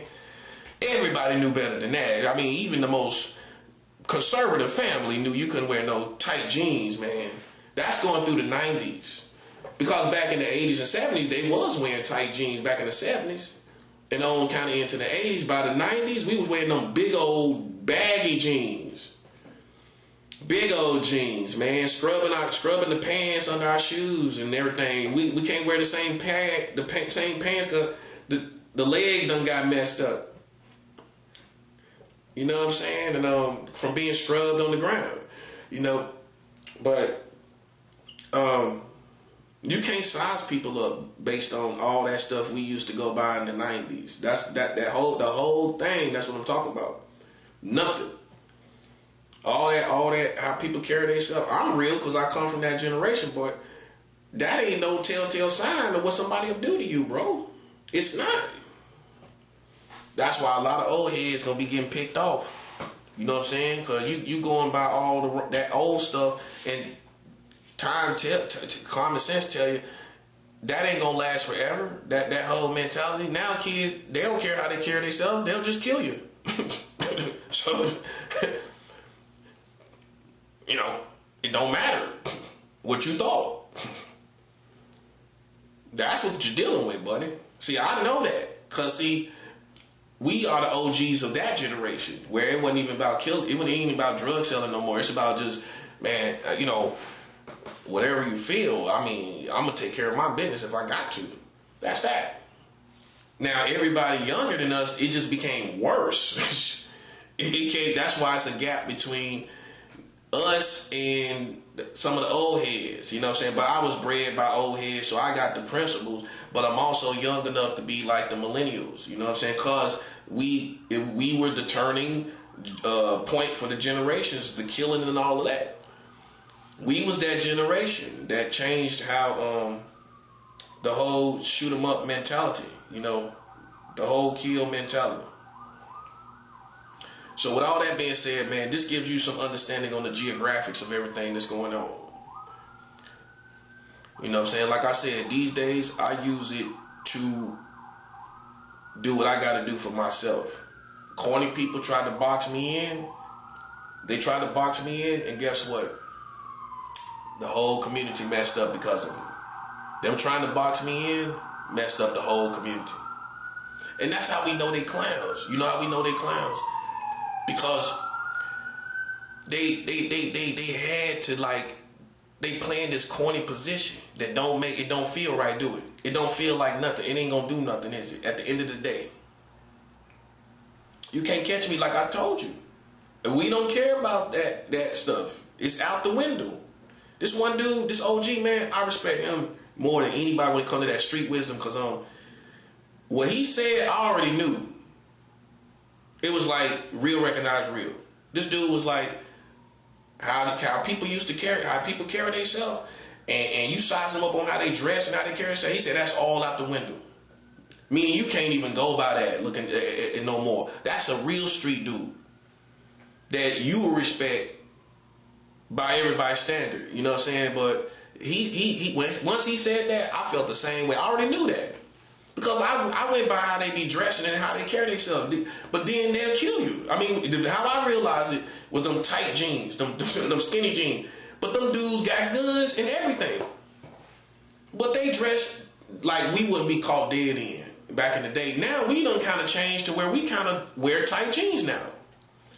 Man, some of the jeans I wear, I would never be caught dead in them type of jeans back in the day. You know, but things changed and you start seeing everybody else we kind of wear tighter jeans now too, ourselves, but we wouldn't have been caught dead back in the 90s with them type of jeans on. So everybody kind of changed, so that's kind of common sense. Like, okay, if we change and we real, we kind of wear tight jeans. You can't try us. So that's basically what it is, man. You know, and so that's why a lot of old heads make a lot of mistakes. You know what I'm saying? Like, they just coming out here, you know, thinking you know what you know, man. And you got to know what generations you dealing with. You know what I'm saying? Like, my generation and younger, man, it's not gonna be no understanding. You know, especially if you violate us. You know what I'm saying? It's just totally justified. Like, to me, totally justified. I don't feel no compassion. Because if you were such a good person, then you shouldn't have played with me as long as you did. So I don't feel like you're a good person.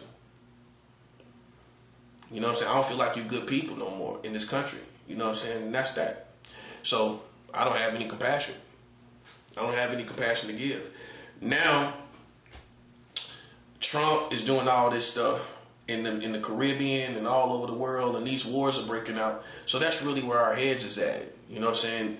Giving these offerings to God's kingdom. Now, for you that's not a Christian, it seems like we just throwing money to the church because you're on the outside. Those who work spirituality, spiritual warfare, in God's kingdom, we know what this gonna do when we got our life right and we doing the right thing.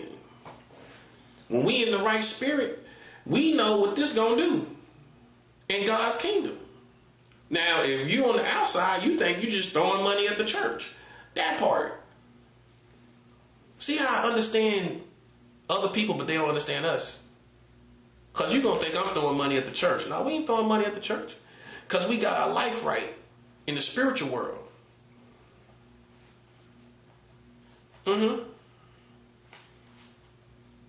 We got our life right in the spiritual world. So this going to be way more devastating. Like I said, I'm about to put $1 million. I'm about to put $1 million down there in South America. That's what's so funny, man, because that's God, man.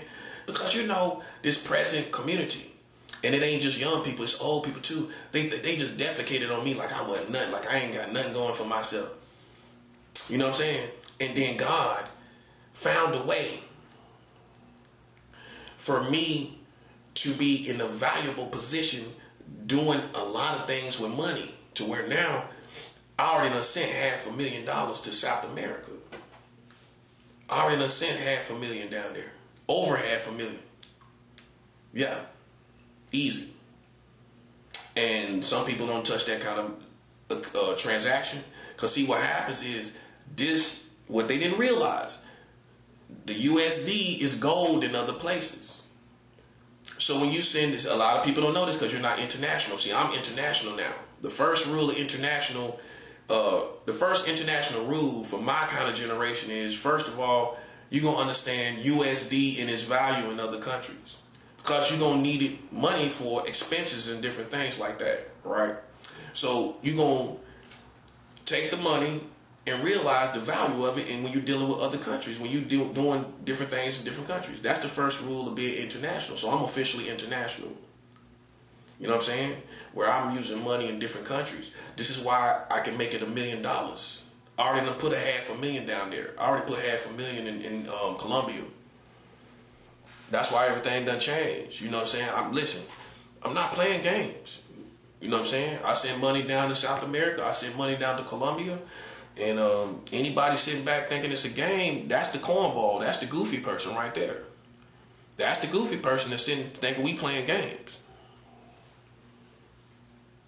See, like I said, man, I'm like, we the first generation. They ain't all about that war, man. You know, and it bit America in the butt. They played with us too much. They played with us to where it's just a point of no return for a person like me. I'm not going to be deterred from this without a bag. I gotta have it. I gotta have it. If I don't get a bag, listen, buddy, don't hold your breath for me stopping what I'm doing. Because I'm not going to stop. I'm not going to stop until it's over. I'm not scared to die, and I'm not going to stop. You don't play with a grown man, and you know that, okay? You don't play with a grown man and think nothing ain't going to happen to you. And you know that too. Okay, so then for a real man, it ain't no mystery what's going on. Okay, now for everybody else that's goofy, you know what I'm saying, cornballs, I mean, I don't know how you feel like nothing ain't going to happen from this. Or I supposed to be cool. Oh, I get it, because I'm a Christian. But then I'm going to show you in the Bible where it's war all throughout the Bible. There's no way around this. Not even, you can't even do this to God's people, bro. No. That's how you need to hear it. You can't even do this to God's people, man, and get away with it. No. That's that. It's simple. That's what I like. That's what I like about this situation the most. It is so simple for people to understand where I'm coming from, bro. It's so simple on every level. The psychological games, everybody know my mind is in the right place, because you're gonna know where I'm coming from when you know they playing psychological games. You ain't gonna believe nothing they talking about. If you already know they playing psychological games, they ain't gonna be able to convince you of nothing. So that's how I win. Ain't nobody going by that, and we know you playing around this person's head. We already know that. Okay, so nothing's gonna happen to me. Something's gonna happen to you. That's that. Okay? That's why I like it. Listen, I don't have no compassion. You know, the Bible says it's a time of love and a time to hate. It's a time of war and a time for peace. It's a time of war and it's a time of peace. Okay? That's the word of God. And the time of hate, what you think that means? This is where people get goofy. And see, I learned as a high-ranking master that of God's kingdom, that there's two elements in the world, love and hate, right? That's the two most powerful elements. One of the two of the most powerful elements, right? Love and hate, right? Not just love. So then how is it hate in the world, and how does that work? You got healthy hate,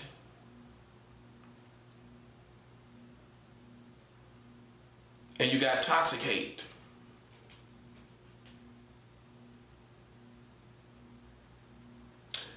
You got healthy love, and you got toxic love. Those are the four different types. You got healthy hate and toxic hate. Healthy love and toxic love. Okay? So the reason why you never elevated as a master, as a sensei, in understanding the two greatest elements in the world or dynamics in the world is because you didn't understand that there's healthy hate. Okay? The Bible says there's a time of love and a time to hate. Well, it can't be toxic hate that God's people is doing. So then it got to be healthy hate.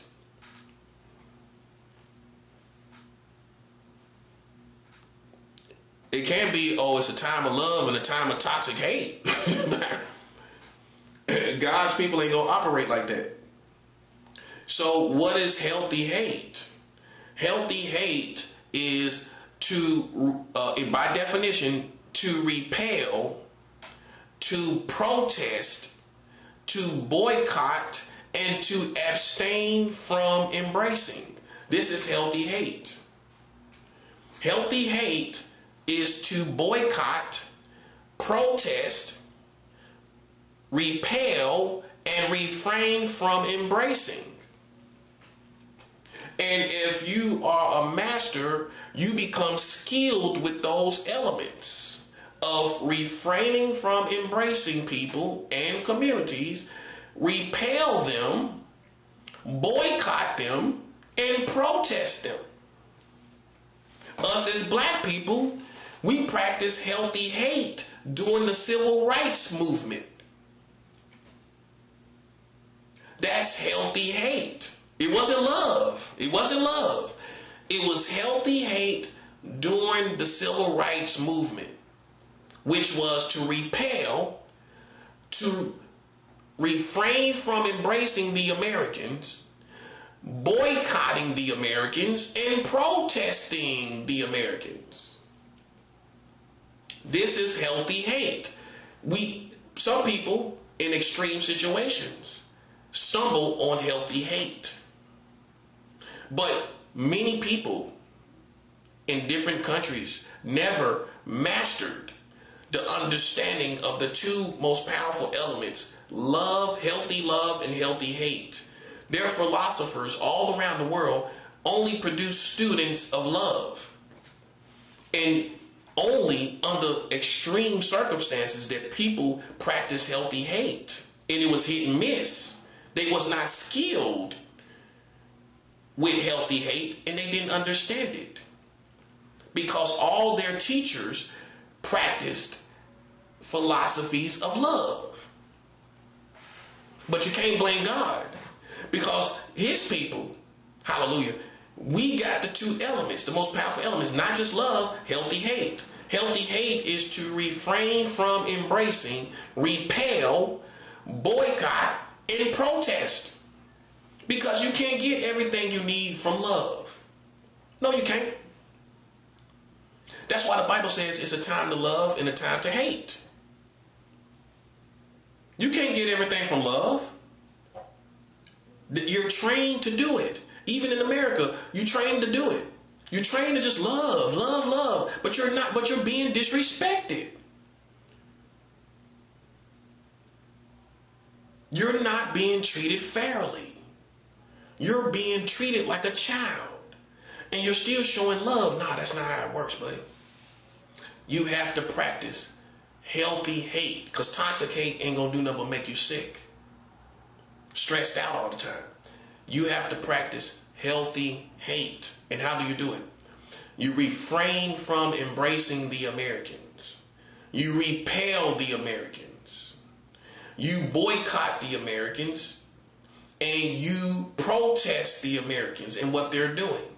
This is healthy hate. Now, if leaders all around the world understood healthy hate and were skilled at it, it would never lead to war, because you would protest and boycott and refrain from embracing and repel the enemy country, and everyone else would join you, and the war will be diffused, and you will beat the enemy without any war. See, Sun Tzu taught in The Art of War, learn to fight without fighting, with healthy hate. I'm adding that part. See, I elevate it as a true sensei. If you are a true fighter or sensei, not only should you have a fighting style, you should have philosophies and worldviews that match your caliber of rank. You can find 1 million people that can know martial arts or some other fighting style, but they have no high caliber worldviews of anything, do they? No, they don't. See, the true master, the true sensei, not only fights, he or she also has true worldviews of their caliber that they fight in. So they also fight in intellect on the same level as their fighting style. You see that part? You fight intellectually on the same level as your fighting style. You won't find many people to do that. If you don't fight on the same level of your intellect, you're not a sensei. The highest level, when you become a true sensei, according to my definition, you have to have philosophy and worldviews that is on the same level of your caliber of fighting. Well, how can you be such a fighter, but then your brain is nothing? Because you haven't elevated to the level to fight with your styles, with your brain, with your intellect. That's what it is. That's what it is. The Americans have no intellectual fighting style. All they have is they throw mud and sling mud. That's all they do. Intellectually, they only sling mud and accuse you, right? That's it. But we catch them marrying children, don't we? So intellectually, right there, I defeated you. You can't come back from that. That's a 7 out. You can't come back from it, buddy. You ain't supposed to come back from it. I'm supposed to be nice to you and let you come back from it. You waiting for me to be nice to you and let you come back from it? Now that's how we know you're a punk. Well, you listen, you tuck your tail and run, buddy. Especially in the case where you're marrying children. You tuck your tail and run. You're not going to make it any further. Marrying children.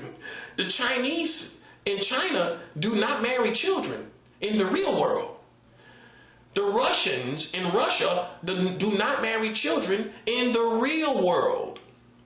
You, as Americans, marry children in the real world.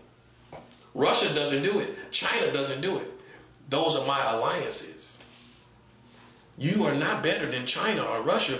You marry children.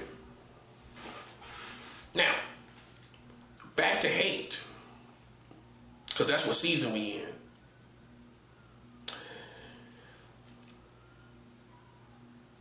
Black people could have got everything we needed if we walked in healthy hate longer than we did. We didn't walk in healthy hate long enough. That's what happened. We didn't walk in healthy hate long enough. No, we didn't. As soon as after the civil rights movement, we then got music. We started doing music with the white people. We started doing movies with the white people, and we thought we all arrived because we was working with white people. Now, white people looked at that point and said, "Oh well, they're okay. We don't need to do nothing. We don't need to give them 40 acres and a mule." See, if you would have stayed in your position, you would have got more from the Americans. Do you believe that? Do you believe if you would have held your position of hate after MLK, after Malcolm X, do you believe that you would have got more out of the Americans if you would have stayed over here and boycotted them and protested them? Because there was still stuff going on. That's what we need to understand. Even through the 80s, the 90s, the 70s, it was still stuff going on, protest worthy, boycott worthy, that was happening to the Americans, to the black Americans. All you had to do was hold your position of hate a little longer, and we would have got everything we needed.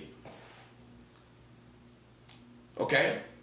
But we had no teachers who elevated to the point, like the prophet, to teach you the style of hate, the art of hate, healthy hate, where you maintain your position of refraining from embracing the Americans, boycotting, protesting, and repelling these Americans. That's what you were supposed to do. Okay? You can't get nothing from nobody being nice. You can't get nothing from nobody showing love all the time. You gotta maintain a position. Now, what is that position? Healthy hate is that position of refraining from embracing the Americans, boycotting them, protesting them, and repelling the Americans. That's what you didn't do. You didn't do it long enough. If you would have did it long enough, we would have got everything we needed. I'm sure of it. I'm sure that if we had maintained this position like they the enemy, which they were, and they still are to a certain degree, we would have got more out of them. As we would have appeared to be more innocent and normal and healthy people. We bloomed right there with them. We should have bloomed away from them. Like a flower. We bloomed right there with music and movies, and they seen how beautiful we were with them. They should have seen how beautiful we were without them. Over there, oh, look how beautiful they are as a people. And we should have stayed over there, and with that position, refraining from embracing them, repelling them, boycotting them, and protesting them, and blooming beautifully, they would have been compelled to do more for us when they seen how human we were and how competent we were. But we bloomed among them, and they took money from us. If we had repelled them, rebuked them, protested them, and refrained from embracing them, they wouldn't have got as much money from us, even in the music industry. You see what I'm saying? In no industry, they got all that money because we was embracing them. If we would have went on our own and did our own thing, think about it. You don't think that would have saved us some money? Of course it would have.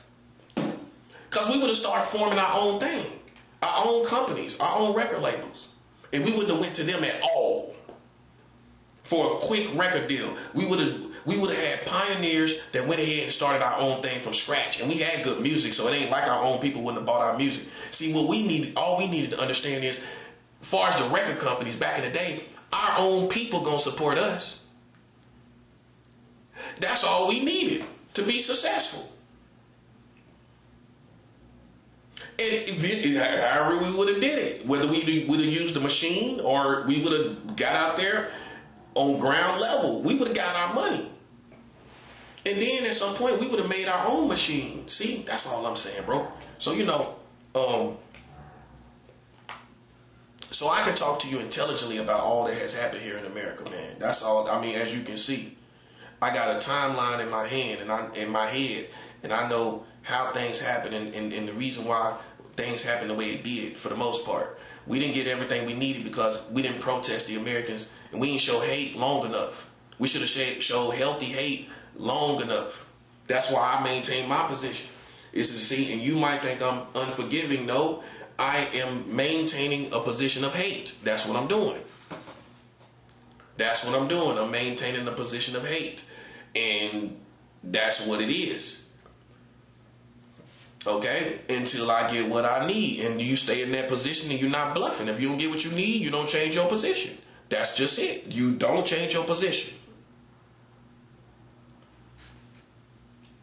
Okay? You don't change. See, that's what they used to. Black people bowing down and giving in and showing love. And then you don't get what you need. So when they play chess with us, they just used to us just saying, well, we're gonna be better human beings. We're gonna just be good people. We're gonna be the bigger man, so to speak. But you ain't getting what you need. You walk away being the bigger man, but you didn't get what you need. And it's not God's fault, because the Bible says clearly it's a time to hate. So how can you blame God for it? It's not God's fault. It's not God's fault. You are destroyed for a lack of knowledge. That's why I say it applies to every situation. Not just the money, not just all this other stuff. It applies to every area of your life.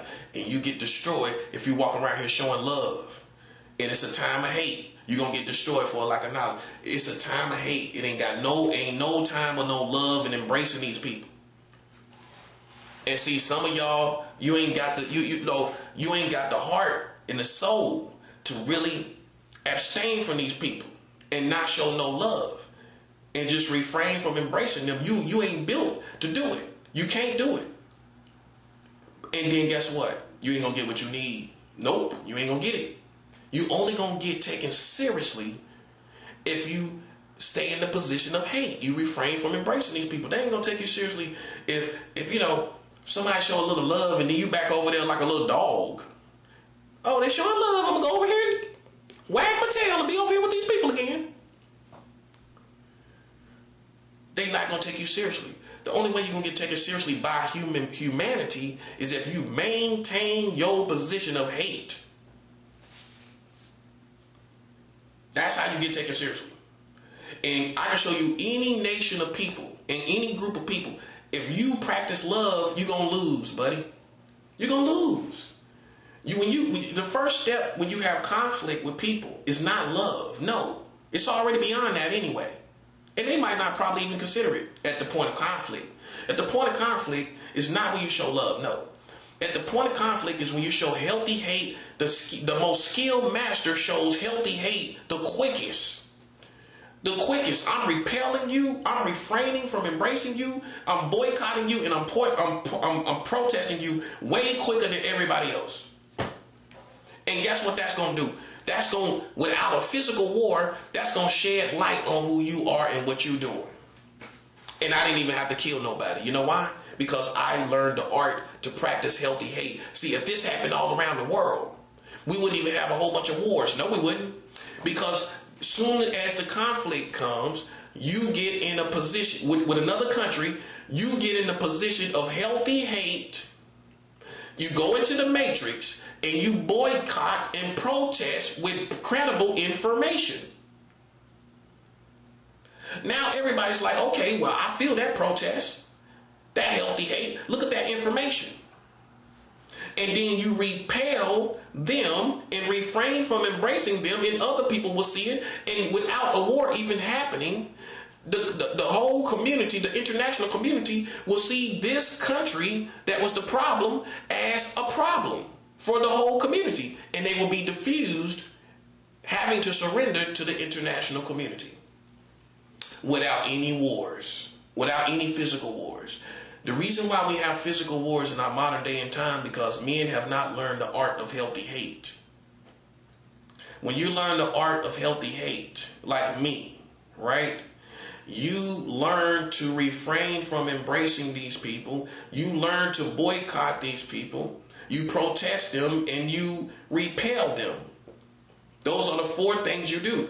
If you don't do this, all you're going to do is try to show love up until the moment where you got to kill people. You see why? You see how that's not a process. That's 7 out. You see how that's not a logical process. You go from love, love, love, love, love. Oh, okay, we got to kill them people. That don't seem right, do it? But that's what history has done. Love, love, love. Oh, I'm going to just love a little more. I'm going to love a little more. Oh, no, I got to kill them. That's not how it works, buddy. Now doesn't it make sense? You go from love to, oh, they tripping. Oh, I'm going to hate. Now I'm going to protest. You see that part? No physical war. No physical war. I'm going to protest. I'm going to boycott. I'm going to refrain from embracing, and I'm going to repel, and I'm going to diffuse this situation before there's a physical war. Glory to God. Hallelujah. Now, this is another way you know that healthy hate is a real dynamic, because your human nature is going to hit and miss and really actually do it without you knowing you're doing it. Just like love. You didn't really know what love was, but you just started doing it, right?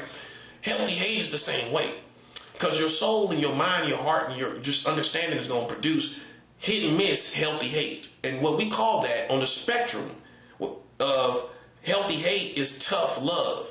That's the only hit and miss element on the spectrum of healthy hate that most human beings do. Healthy hate, in your case, is tough love. But you can see your philosophers even named it tough love, and it's not. It doesn't have the characteristics of love. So how is it love? Even though you're concerned or it's being done from a good intention, the characteristics is not the characteristics of love. Healthy hate is what you practice against your spouse when they didn't do the right thing, when they talk to you wrong. What you do, you practice healthy hate, don't you? Right. Which means you refrain from embracing them. You repel them for a while. You boycott them and you protest verbally to that person the fault that they have with you. That's healthy hate. When your children do something out of pocket, what you do? You show love. No, you don't. No, you don't. Because it's not going to work. Love doesn't work for everything. This is healthy hate. You practice healthy hate with your children. So what do you do when your children skip school? You find out they were skipping school for a whole month. Let's just say that. What you going to do? I'm going to tell you what you're going to do. You're going to practice healthy hate. You're not going to show love. Okay? You're going to practice healthy hate, which is tough love. What you call tough love. See, people are able to digest it better instead of just saying healthy hate. Right? But you're going to practice healthy hate with your family, which is tough love. That's what you're going to call it. Now, what do you do when your children skip school for a month? You're going to refrain from embracing them. You're going to repel them. You're going to boycott them. And you're going to protest what they done.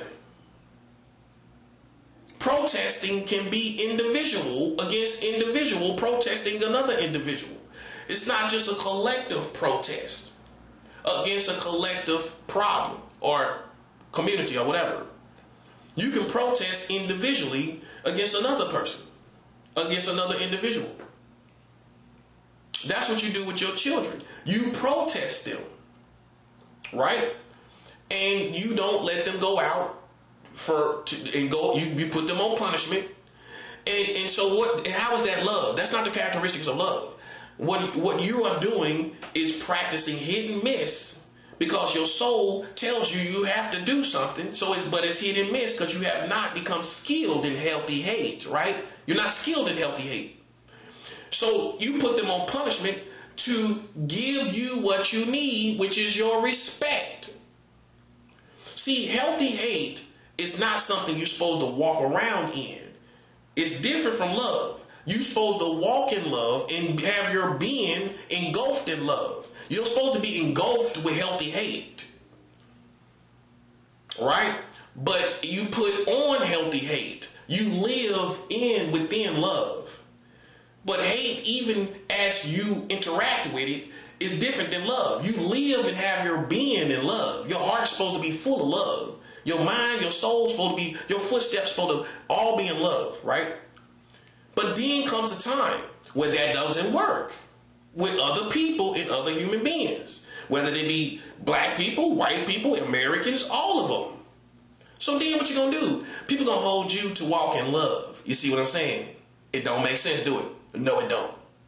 So you begin to practice hit and miss healthy hate. Now, if you was a higher ranking master in God's kingdom, you would practice healthy hate to get what you need, which is your respect, which is money sometimes, which is different things, whatever it is. You're not going to get it usually with love unless that person loves you too. If people don't love you too, love ain't going to work. Hate is going to work. Where you protest them, you expose them, you refrain from embracing them, you boycott them, and you protest them. You repel them, you protest them, you refrain from embracing them. Okay, and you boycott, you protest, you refrain from embracing, and you repel. Okay. That's what's going to get you what you need from your children, from your spouse, and from your community. If you go around trying to show love, I'm telling you, buddy, every time you did it in a relationship, what happened to you? You just kept showing love in a relationship. What happened? You kept showing love, and you ain't disciplined your children. You took the philosophy of these people that, we can talk it out with our children. What happened? What happened? You got major disrespect, explosive disrespect from your children later on, didn't you? Because you didn't learn the art of healthy hate. That's what happened to you. Or maybe you exploded because of all the disrespect.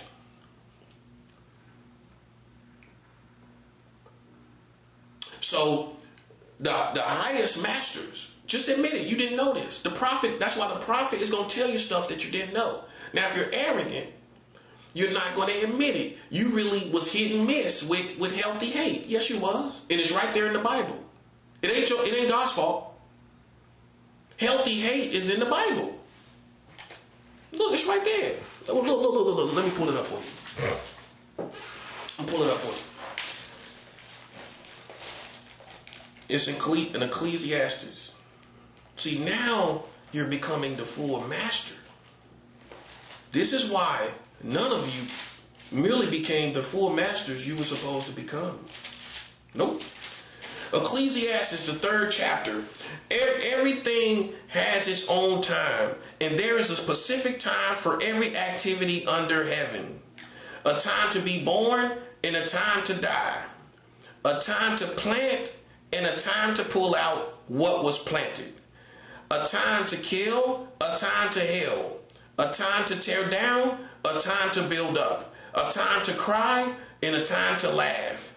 A time to mourn and a time to dance. A time to scatter stones and a time to gather them. A time to hug and a time to stop hugging. A time to start looking and a time to stop looking. A time to keep and a time to throw away. A time to tear apart and a time to sew together. A time to keep quiet, a time to speak out, a time to love, and a time to hate.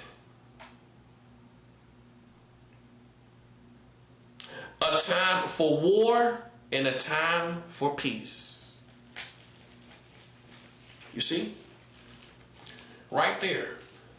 Ecclesiastes, the 3rd chapter, the 8th verse. A time to love and a time to hate. A time for war and a time for peace. So what kind of hate is it? Is it toxic hate? Of course not. It's healthy hate, and your masters was not able to teach you healthy hate. That's what happened to you.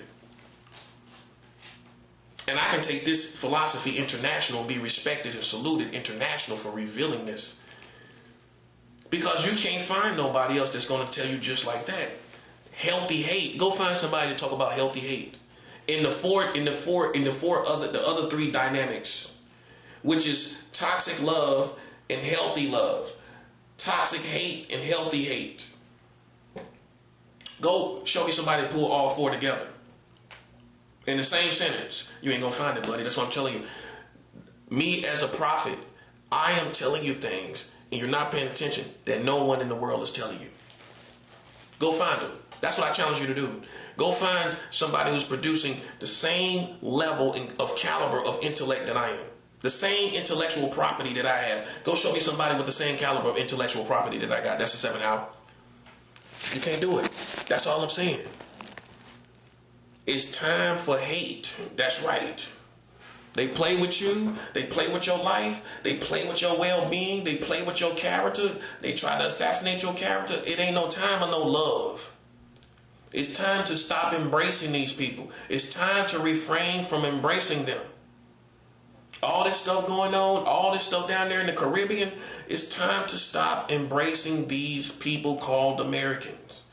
It's time to refrain from embracing. See, this is before the physical war. This is what you do in the beginning. I'm doing exactly what I'm supposed to do. Because before a war, there is healthy hate. Okay, so you refrain from embracing, you repel, you boycott, and you protest.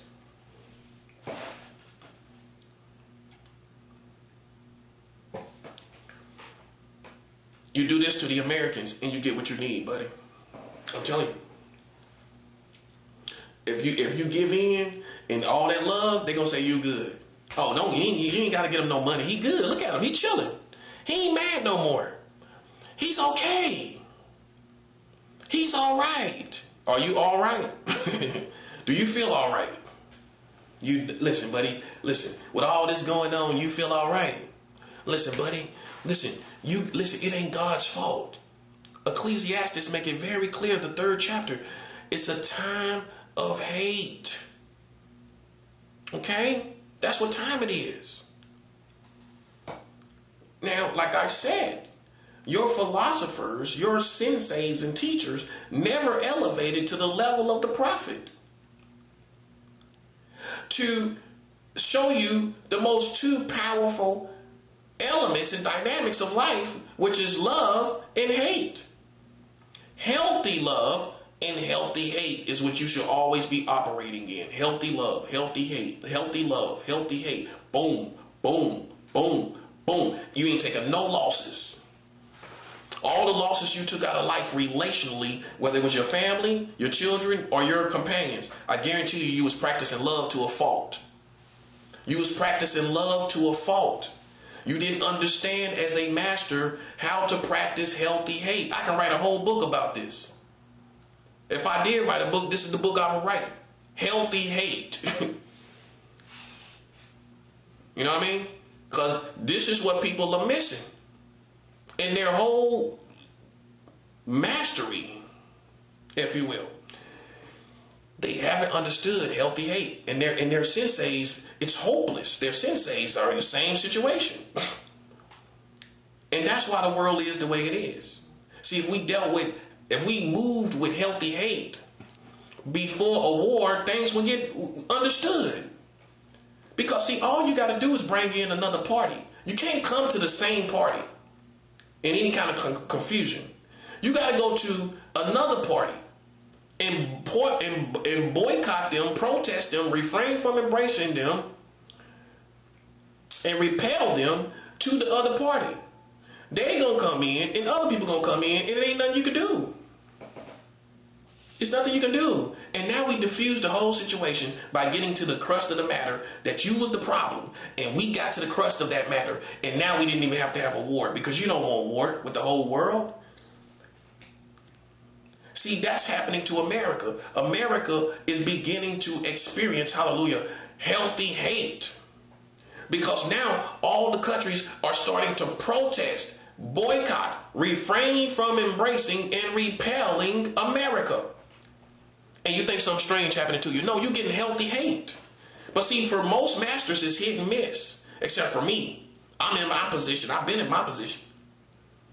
Now, see, it's going to take them time. Maybe they will never come to this place. Because many people are not following Jesus Christ. He is the ultimate #1 sensei. If you're not under his mastery, you may never know. Which means we'll have conflicts in the world. You won't know what to do. You know what you do? We all see America as the problem. This is the punchline. America is the problem. We all practice healthy hate. And there's no way they can overcome. If we all come together and practice healthy hate, not shooting them. See, we can't let them in their immature antics bully us to not practicing healthy hate. We're not killing the people. We're not doing nothing to them. Physically speaking, right?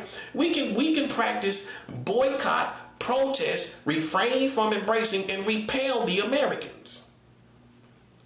If you're a big man, you shouldn't have a problem with it. I ain't got a problem with you doing nothing to me. As you can see, you tried your best and I'm still here. Let's see you do the same thing. Let's see you take everything we got and what we got to say. I took everything you got and what you got to say. Yeah, that's what I'm talking about, buddy. I took everything you had to say. And I'm still here. You know why? Because I'm a real man. That's why. Yeah. Something I don't get enough credit for. Yeah, I'm a real man. Yeah. Not a real gangster. Not a real thug. Not even a real soldier first. Primarily, I am a real man.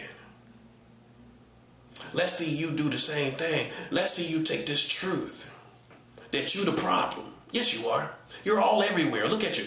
You was even in Israel, helping Israel fight Gaza. Yeah, it was you. You armed them. You vetoed the peace and everything. Now you're trying to Jedi mind trick and go over there and do stuff like we don't forgot all the problems you caused. That's 7 hours. We still know everything you did. We still are aware of how many children died because you vetoed a ceasefire with the UN. You was the only one. You can't Jedi mind trick us and use Trump and talk about some whatever you was talking about over there. And then we just forget all that has happened. No, and all the damage that has been done. No, it doesn't work like that. Sorry, little buddy. Sorry, little camper. Little camper. Sorry, little camper. It don't work like that, little camper. See, all we got to do as the American community, as the world community, is prove that these Americans are the problem. They look, they're everywhere. They even in the Russian war, fighting Russia through the Ukrainians. That's the only reason they was interested. We as Americans didn't even know so much about the Ukrainians. Let's keep it 100. You didn't even know what the colors of the flag was. Don't lie, don't lie. You as an American, you didn't even know the colors of the Ukrainian flag until this war broke out, which means they wasn't even a significant country to the overall American community. No, Ukraine was not of any national significance to us as a community. So then why were they so interested in fighting with the Russians? Because you was vicariously fighting the Russians through the Ukrainians and arming the Ukrainians. You was vicariously fighting Russia through arming the Ukrainians. It's common sense. It's chess. Weak levels of chess. Easy to see chess, but it's chess. Vicariously fighting the Americans through arming the Ukrainians to fight the Russians. Fighting the Russians, I mean. You vicariously fought the Russians through arming the Ukrainians to fight the Russians. That's why you were so interested in the war. And some will say you against the Muslim community. That's why you had no problem with arming Israel to fight Gaza. You against the Muslim community. Most Americans are against the Muslims. You know why they are? You want me to tell you why? If you don't know why? 9/11. 9/11, that's why. September 9/11, 2001, that's why you are against the Muslim community. We all know that's why. That's why. And these other ongoing wars in the Middle East, that's why. That's why. That's why. Okay? So you vicariously fought through Israel to fight these Muslims. You're still trying to get revenge for 9/11. You know people are still trying to get revenge for 9/11? Oh yeah, that's why they hate the Muslims. If you don't know why. What is always the insinuation? Terrorist, right? Put it together. 9/11, hello. Put it together. Especially them rednecks, that's what it is. They hate Muslims. The rednecks, oh yeah. Them Texan rednecks, especially them down in Texas, oh, they hate the Muslims. Yeah, me and you give them benefit of the doubt. You know, I can respect someone who abstains from immorality. That's what you see the Muslims doing. They're not part of all of this foolishness going on out here. If you ever feel alone as a Christian, I'm just saying, Muslims ain't looking at none of this stuff on TV. Real devout Muslims, they ain't got nothing to do with this stuff going on in America. They ain't watching none of this stuff on TV. They are abstaining from the culture like I'm trying to show Christians that they must do to be even taken seriously. A Muslim wouldn't even take a Christian seriously because you do not abstain from the culture. You don't abstain from the world. You don't abstain from this community. And, I get it. Oh, it's love. It's love that got you going in. And it's love that got you hanging around them. Listen, buddy, the truth is you addicted to the culture. We all been there. It's a drug. It's almost a drug. Many of you only got a phone to stay connected to the culture. That's all. That's the only reason. The only reason you got a phone is to stay in the culture. And the younger they get, the more that's the truth. That's the only reason they got the phone, to stay going, knowing what's going on in the culture and all this stuff. That's it. That's the real reason. That's the main reason. Everything else is secondary. So understand that the real reason they hate this, they hate the fact that Veron Donnie is a Muslim. Oh, they hate that. Mayor Veron Donnie, that's gonna be in the office in a couple of days, about 7 days. He gonna be in the office in next week. Next week. I guarantee you these conservative Manhattan racist white people don't like no Muslim as the and he the first New York Muslim president. Mayor. Oh, they hate that part, buddy. Oh, they hate that. That's the other energy that's in the air. All these conservatives down in Manhattan that just hate the thought of a Muslim getting in there. How that's not really American. That's how they look at it. That's not really American. But Christianity is not American either. Oh, well, it's from the Middle East. How is it American? All the geographics in the Bible is in the Middle East. Got nothing to do with America. So that's why I consider myself a Middle Eastern Christian. I'm not an American Christian. I'm the Christianity comes from the Middle East. Some of you are talking about it's a white man religion. How's a white man religion? And it comes from the Middle East. Because you received Christianity from white Americans. That's what makes you ignorantly say it's a white man religion. But then you go in the Bible and you see all the geographics that's even in the Quran. Same geographics. Same geographics that you see that literally now. Literally, not, oh, well, it's kind of over there a little bit. Maybe it's kind of over there in Pakistan. And no, right there with the same geographics of Jerusalem and all of that. The same geographics. So how is it a white man religion, bro? I'm trying to figure it out. That's not Europe, by the way. Them are not Europeans. So everybody over there wasn't Europeans. Come on now, come on. You know what I'm talking about. Nobody was Europeans. So how is it a white man religion, bro? Everybody talked about the Bible. Were they Europeans? No. So how is it a white man religion? Show me how. Show me how. Show me how. Show me how. Because you received it from white Americans, and in your ignorance, you assumed it's his religion. Because you received it at the hands of white Americans. And then I can show you people that that's down in South America that didn't receive it from white Americans. What about them? What about people in Africa that didn't receive it from white Americans? They received Christianity from other Africans. You received it from white Americans and called it a white man religion. But tell Africans that they never heard of Christianity from a white man. Tell Latinos that in South America that never heard of Christianity from a white man. That's 7 out. That's all I'm saying, buddy. So yeah, man, we moving forward. We're moving forward. We're moving forward. Amen.